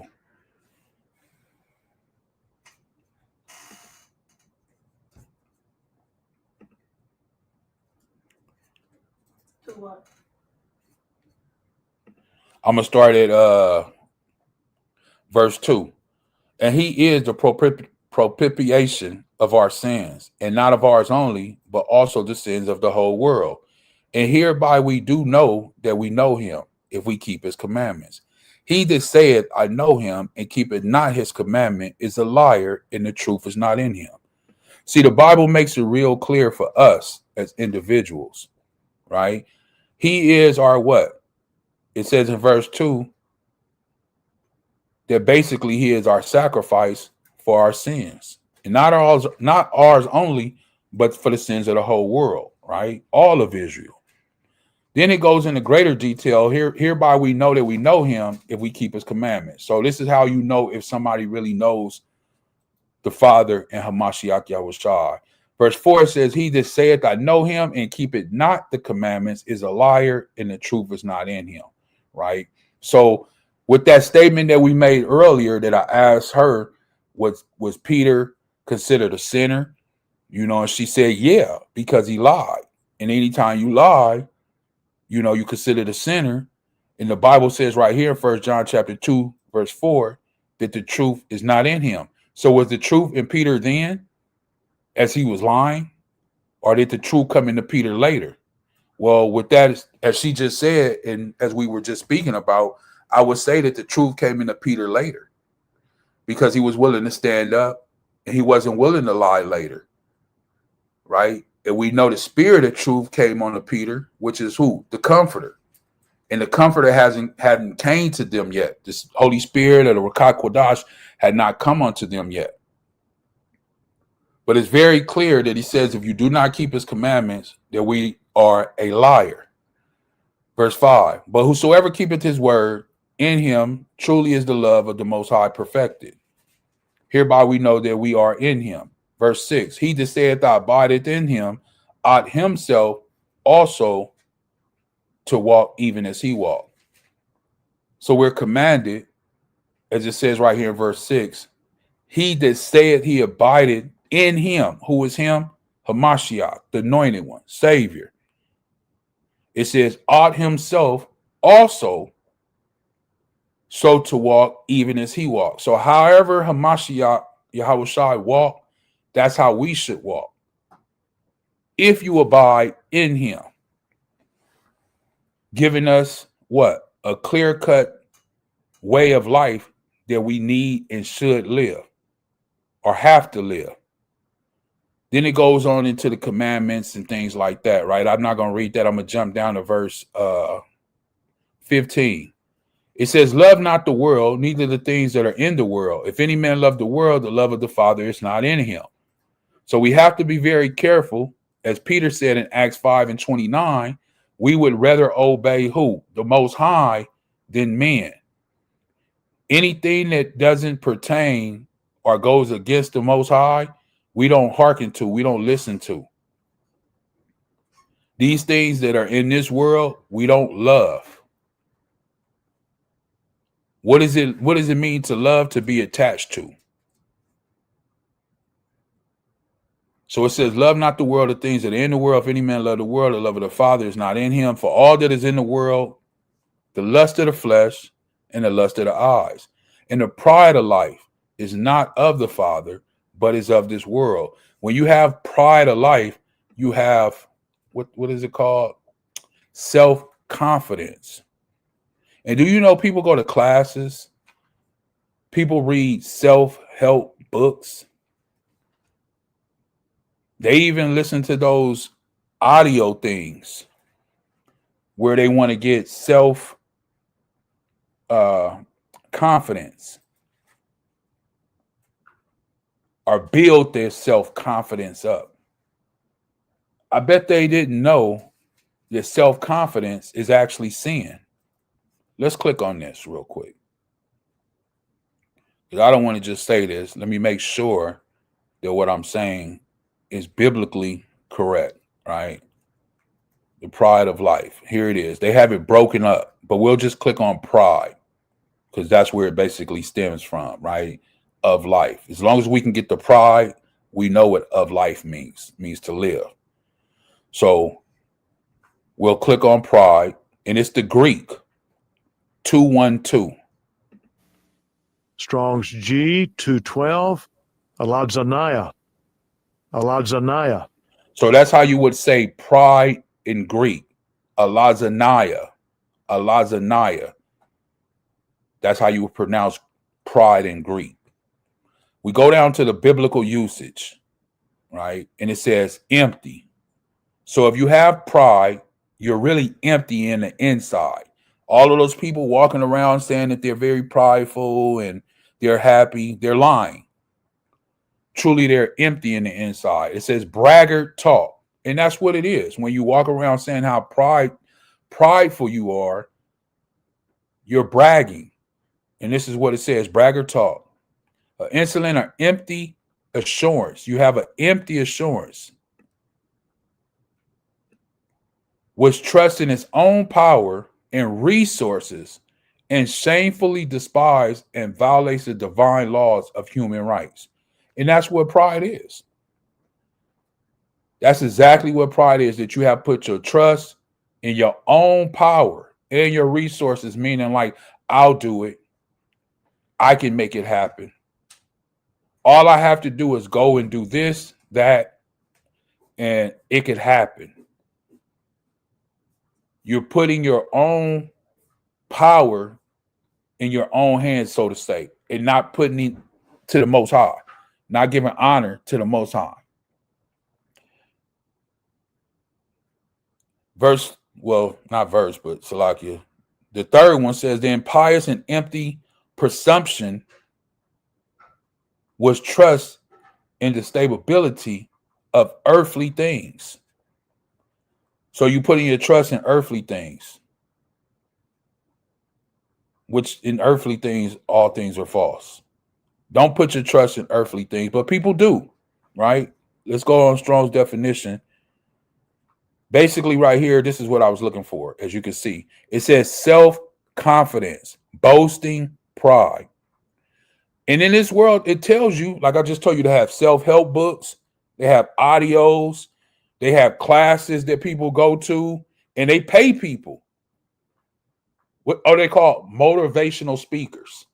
They pay people to go for people to give them motivation and self-confidence to build people up. Well, that's a sin. It's the pride of life. The Bible says it is not of the Father, but is of this world. Verse 17, and the world passeth away, and the lust thereof, but he that doeth the will of the Most High abideth forever. This is the very important part, Salakia. Please open up your ears for those that are listening or hearkening in, listening. Please open up your ears on this one. This is the very important part right here. It says, little children, it is the last time. And as you have heard that the Antichrist shall come, even now are there many Antichrists, whereby we know that it is the last time. So right now we're in the last time. They were writing about it then, 2,000 years ago. So we know it's even further along now. Verse 19, they went out from us, but they were not of us. For if they had been of us, they would have no doubt continued with us. But they went out, that they might be made manifest. They were not all of us. But you, or ye, have an unction from the Quadash, or Holy One, and ye know all things. Verse 21, I have not written unto you because you know not the truth, but because you know it, and that no lie is of the truth. So John has written his letter to these people, these individuals, because they know the truth. This is why he has written it. Verse 22, who is a liar but him that denieth Yahawashi HaMashiach? He is the Antichrist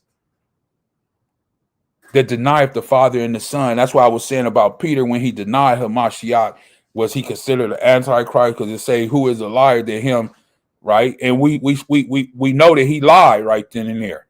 So this is where I say this is where it hits. Oh, she's not even in here.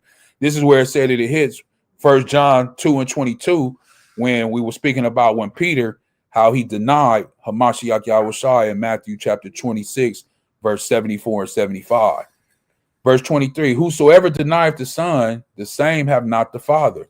But he that acknowledged the Son have the Father also. Let therefore abide in you, which you have heard from the beginning. If that which you have heard from the beginning shall remain in you, you shall also continue in the Son and in the Father. Right?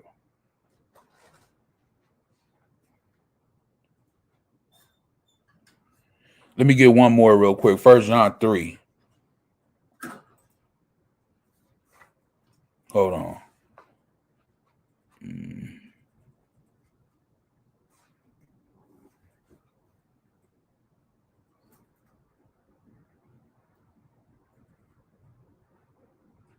No, that's it on that. That's it on that. That's all I wanted on that.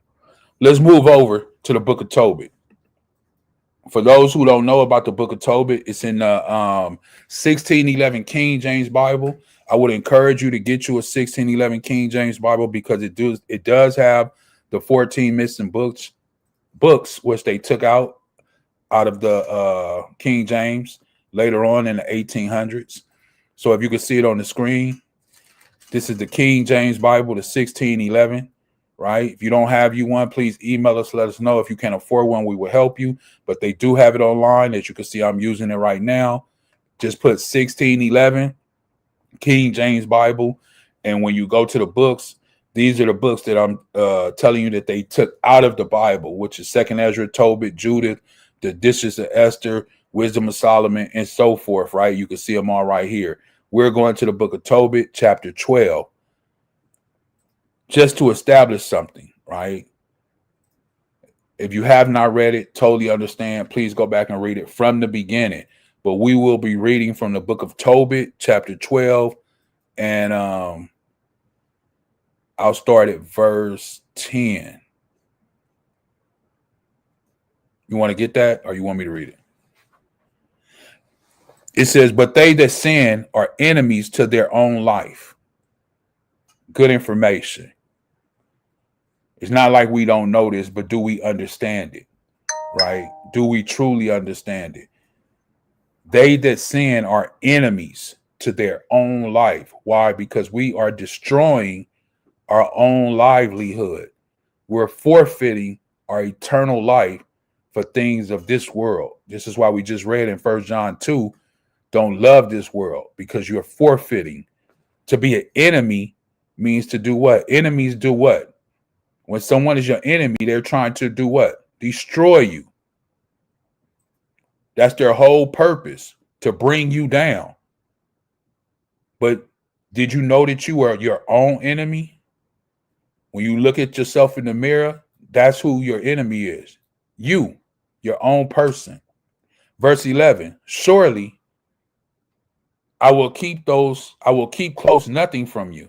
For I said it was good to keep close the secret of a king, but that it was honorable to reveal the works of the Most High. Now, therefore, when thou didst pray, and Sarah thy daughter-in-law, I did bring the remembrance of your prayers before the Kodash one, or the Holy One. And when thou doest bury the dead, I was with thee likewise. So when he was burying those dead people, this Malach, this angel, he was saying that he was there. Well, he didn't see him. Verse 13, and when thou didst not delay to rise up and to leave thy dinner to go and cover the dead, thy good deed was not hid from me, but I was with thee. Verse 14, and now the Most High have sent me to heal thee and Sarah, thy daughter-in-law. Verse 15, I am Raphael, one of the 7 holy angels, which present the prayers of the saints, in which go in and out before the glory of the Holy One. So this is one of the holy angels, Raphael, who takes the prayers, right, of the saints to who? The Most High. Letting you know that when you pray, if you're a saint, if you're a holy one, if you're a Kodash one, when you pray, that Raphael, the holy angel himself, takes your prayer to the Most High. So never think that your prayer is not being heard. When you pray, a lot of times, some people do it in their head, but a lot of times people say it with their mouth. And those very things that you say out of your mouth, the angel Raphael hears. I don't know if he's writing them down. He may be. And he takes it to where? The Most High. He says he goes in and out before the glory of the Holy One. Verse 16 says, then they were both troubled and fell down upon their faces, for they feared, because now he's finally revealing to them that he is a holy angel. This whole time, Raphael has been with them, and they did not know that he was what? A holy angel. But now that he revealed it to them, they fell upon their faces and they feared. Verse 17, but he said unto them, fear not, for it shall go well with you. Praise the Most High, therefore. Verse 18, fear not of any favor of mine, but by the will of the Most High I came, wherefore praise him forever. You're going to praise anybody? It says praise the Most High. He only came there because the Most High sent him. Verse 19. All these days I did appear unto you, but I did neither eat nor drink, but ye did see a vision. What does he mean? Well, Raphael sat down with him many times to eat and to drink something. And that man thought that he did eat and thought that he did drink. But the Raphael's relaying to him, letting him know that what he saw was a vision. He didn't really see him eat, or he didn't really see him drink, but he thought he did. So everything that he was seeing and going on, Raphael is basically opening up and revealing to him now all of these things. Verse 20. Now therefore give thanks, or Salakia, now therefore give the Most High, Yahweh, thanks, for I go up to him that sent me. Like I told you, he was sent from the Most High, but write all these things which are done in a book. And this is why we had a book of Tobit right now, right? This is why we have the book of Tobit right now. But what I wanted to focus on was that one right there when he said that he was Raphael, one of the 7 holy or Kodash Malaks, angels, which present the prayers of the saints, which go in and out before the glory of the Kodash one, which is a beautiful thing, giving us insight, letting us know how that prayers are handled and how they are being presented to the Most High. So a prayer just doesn't just go straight to the Most High. We see that now, right? When you get on your knees or you pray, however you pray, it doesn't just go, boom, directly to the Most High. No, it says that the holy angels are the one who gets the prayers and presents them and takes them into the Holy One, which is giving us some insight of how things are done in the spiritual aspect in the Shemayim, or in heaven, in the firmament, right? Anybody got anything that you want to add on there? No? Okay. I just wanted to show that for good insight. Let's go to hold on. Let me share one more thing. Let me go back. Let me just share one more thing. It just came to me. And it's in the 1611 King James Bible too, but it's not in the book of Tobit. It's in the book of Ecclesiastic Us.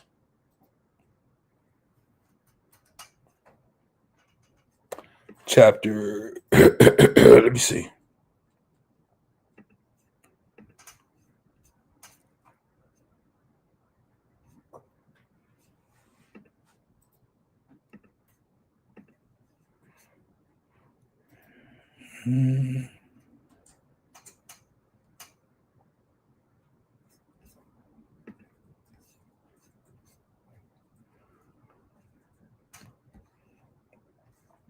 Chapter 43, verse 30. And I just want to read this real quick. Book of Ecclesiastic Us, or the better known as the book of Sirach, some people say. Chapter 43, verse 30. When you glorify Yahweh, exalt him as much as you can, for even yet will he far exceed. And when you exalt him, put forth all your strength, and be not weary, for you can never go far enough. And this is something that we have to remember. You can never go far enough. People say, oh, I did this and I did that, and I worked 7 days a week, and I got this and I got that. The Bible says that you can never go far enough. Who have seen him that he might tell us? Or who can magnify him as he is? There are yet hid great things than these be.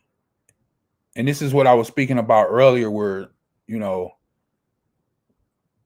certain individuals, not to harbor on it, but certain individuals say, if you're not with us, you're not in the truth and things like that. And we have it all. Listen, when we read the Bible, when we read the scriptures, it gives us insight to let us know that we don't know all things. It's just partly. Even some example like here, there are yet hid greater things than these be. For we have seen but a few of his works. So how can you have the complete truth and know the complete truth when the Bible references and tells us that we only seen a few things? We only know in part. Like the glass is half full, but yet you have all of the truth. If we're not with you, we're not in the truth, we don't understand. That goes directly against the word of the Most High. If you are in something like that, or you know people like that, leave, run, get away. 33, for Yahweh have made all things, and to the godly have he given what? Wisdom. Remember that. To the godly have he given what? Wisdom. Not the wisdom of the world. Wisdom that makes you wise, which is what? Knowing his word, right? Knowing his word. As we leave here and as we get ready to close out, let me get ready to go to Ecclesiastes, right? Ecclesiastes, No, or Ecclesiastic, how do you say it? Ecclesiastes. Ecclesiastes. Salaki. I was saying ease. Ecclesiastes. Let me pull that real quick.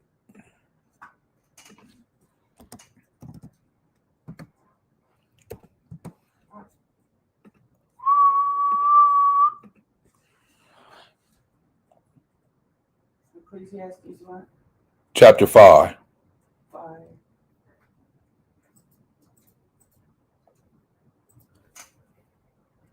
5:1. 5:1. Right? 5:1. Ecclesiastes chapter 5, verse 1. It says, as you enter the house of the Most High, keep your ears open and your mouth shut. Let me highlight that. Once again, as you enter the house of the Most High, keep your ears open and your mouth shut. It's evil to make mindless offerings to the Most High. And I bet people don't realize that or know that. Verse 2, don't make rash promises. Something that we showed today, right? Peter, I'll never deny you. I'll take it to the death. That was Peter making a rash promise, right? Jephthah, if you deliver me and let me make it home from Ammon, whoever comes out to greet me, I'll offer him up to you. A rash promise, right? Things that we've seen that I've showed through the course of this lesson. This is why I'm ending it with this, where it says, don't make a rash promise. And I know this all too well because I myself have done this. I'm guilty of it. Like I told you earlier, not understanding the depth and the totality that it would take to walk after and walk with the Most High and his only begotten Son, Hamashiach Yahawashi, especially in this world, right? Don't make rash promises and don't be hasty in bringing matters before the Most High. Letting us know, be cautious. Think before you bring something to the Most High. Letting us know that what? We should not bring everything to the Most High. Everything doesn't need to be presented to him. Don't be hasty, meaning in a hurry, to bring something before the Most High. After all, the Most High is in heaven and you are here on earth. So let your words be what? Few. I didn't say this. This is what's written. Let your words be few. You got some people who say a prayer for an hour, a whole hour. Now, is that hearkening? Is that listening to what the Bible says? No. The Bible says, let your words be few. Especially when you're praying to the Most High. Are you having a conversation, as we just showed in the book of Tobit, that the Malak, the angel, the holy angel, the Kodash Malak, is going to take that to who? The Most High. Imagine he got to sit up in there with the Most High for a whole hour going over what it is that you said. I don't believe the Most High got time like that just for you. This is why he's saying, just say what you're going to say, get it over with in few words. Verse 5, too much activity gives you restless dreams. Too many words make you a fool.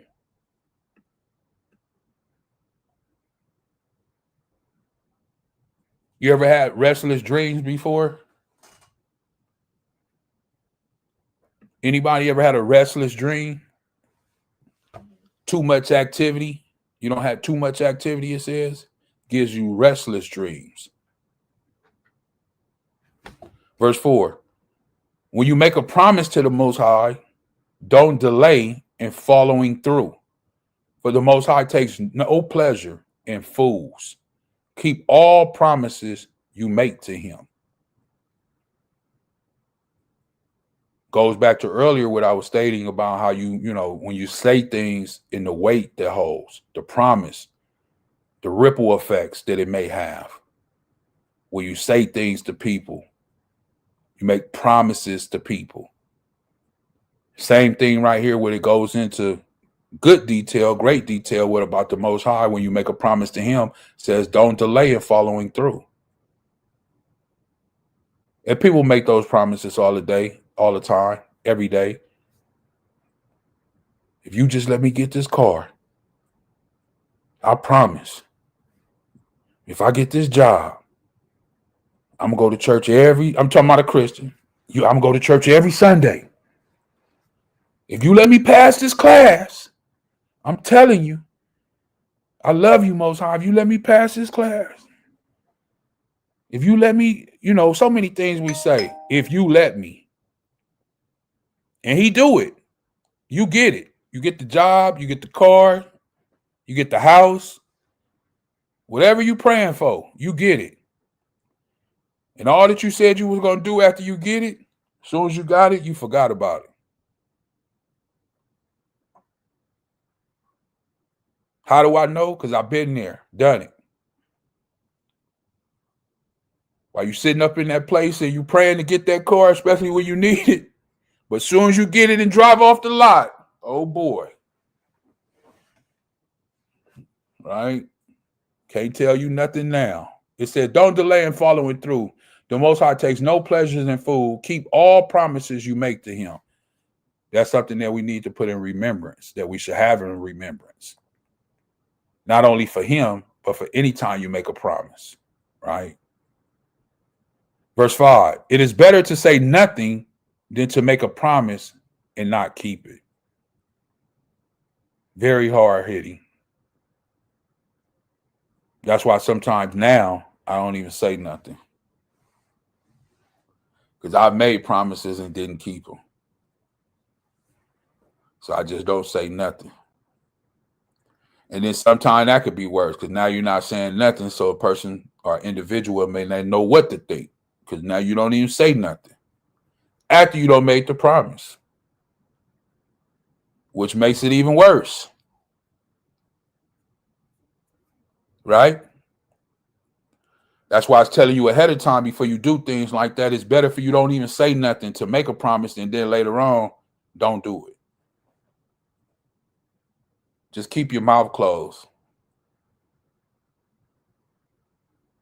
And then just do it if you're going to do it. Verse 6.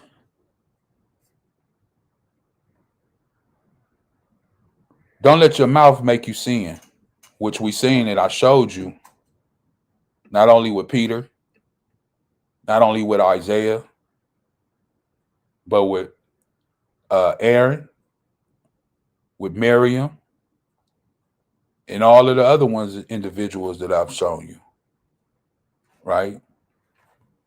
And don't defend yourself by telling the temple messengers that the promise you made was a mistake. Imagine having to go to the Most High and saying the promise that you made. For example, perfect example, what about Jephthah when he vowed that vow about his daughter? And then he didn't know he was vowing about his daughter, but the vow he made, and then the daughter came out. What if he had went back to the Most High after that and prayed and say, I made a mistake. I didn't mean to make that promise. I didn't mean to vow that vow. I can't lose my daughter. That's my only daughter. That's my only child. It says right there in the second part, that would make the Most High angry, and he might wipe out everything you have achieved. So you can't go backwards on the Most High because it says it might make him angry. Now you got to go through with it. Like Jephthah did. And his daughter said, hey, we got to do what you said you was going to do to the Most High. Whatever you told him, that's what we got to do. Why? Because we see here that the Most High could have got angry and killed her and him. Even though he achieved, like you were saying, even though he achieved and won that great battle, if he didn't hearken and didn't do that, like you were saying, and the daughter didn't go, we see right here that the Most High could have turned around and wiped them all out. You know, even after he achieved a great battle and won. Verse 7, here it is. Talk is cheap, like daydreams and other useless activities. Fear the Most High instead. And like I say, this was a lesson that I put together. Yes, it's for other people, but it was for me too. And it touched a lot of key points for me and opened my eyes about a lot of different things. What good is it, to have the word and it doesn't open you up for you to understand things, especially about speaking, making promises, making vows. And I like how it ends right here on verse 7. And I'm reading in the New Living. I know it's not the King James, but the reason I wanted it in the New Living is because how it brings it out when it says right here, verse 7, talk is cheap, like daydreams. And everybody know what a daydream is just you just sitting there kind of gazing off, daydreaming about nothing. And other useless activities. Fear the Most High instead, right? So that's all I pretty much got, unless anybody got something they want to add. Nobody got nothing they want to add to it. That's all I pretty much got for this lesson. I appreciate you guys tuning in. For those that tuned in, is there anything for anybody in the chat that they may want me to bring out before we get out of here? Thank you for those that are tuned in and will tune in at a later time. I ask you, please do me this favor. Hit that like button and that subscribe. It will greatly help to get the message out. We'll give 1 second to see if anybody wants me to bring out anything in the chat, and then I'll use this last verse and close out. I'll pull this one, 2 Corinthians chapter 5.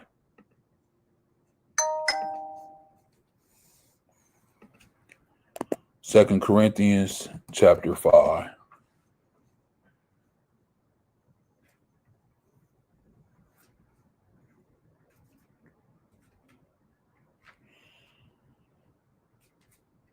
And this is what I'll be closing out with for the day. Oh, this is in the New Living. Let me get it in the King James, Salakia. Here we go.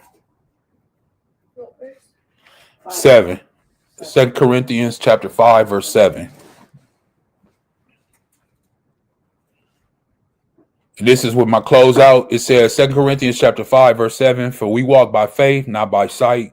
We are confident, I say, and willing rather to be absent from the body and to be present with the master.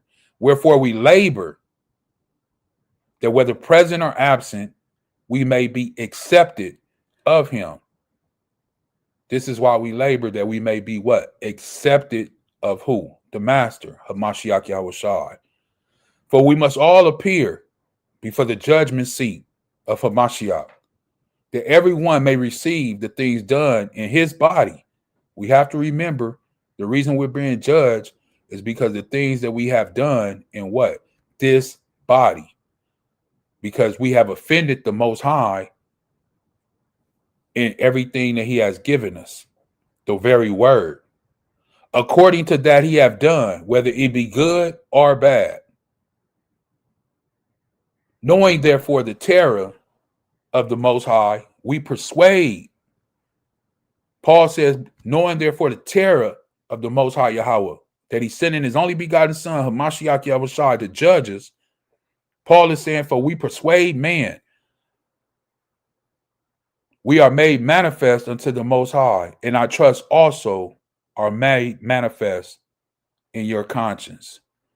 For we commend not ourselves again unto you, but give you occasion to glory on our behalf, that ye may have whatsoever, or like you have somewhat answer them which glory in appearance and not in heart. I'll stop right there. I just really wanted to focus on 10 and 11, that we know that we have this judgment coming, and therefore what? We persuade man, right?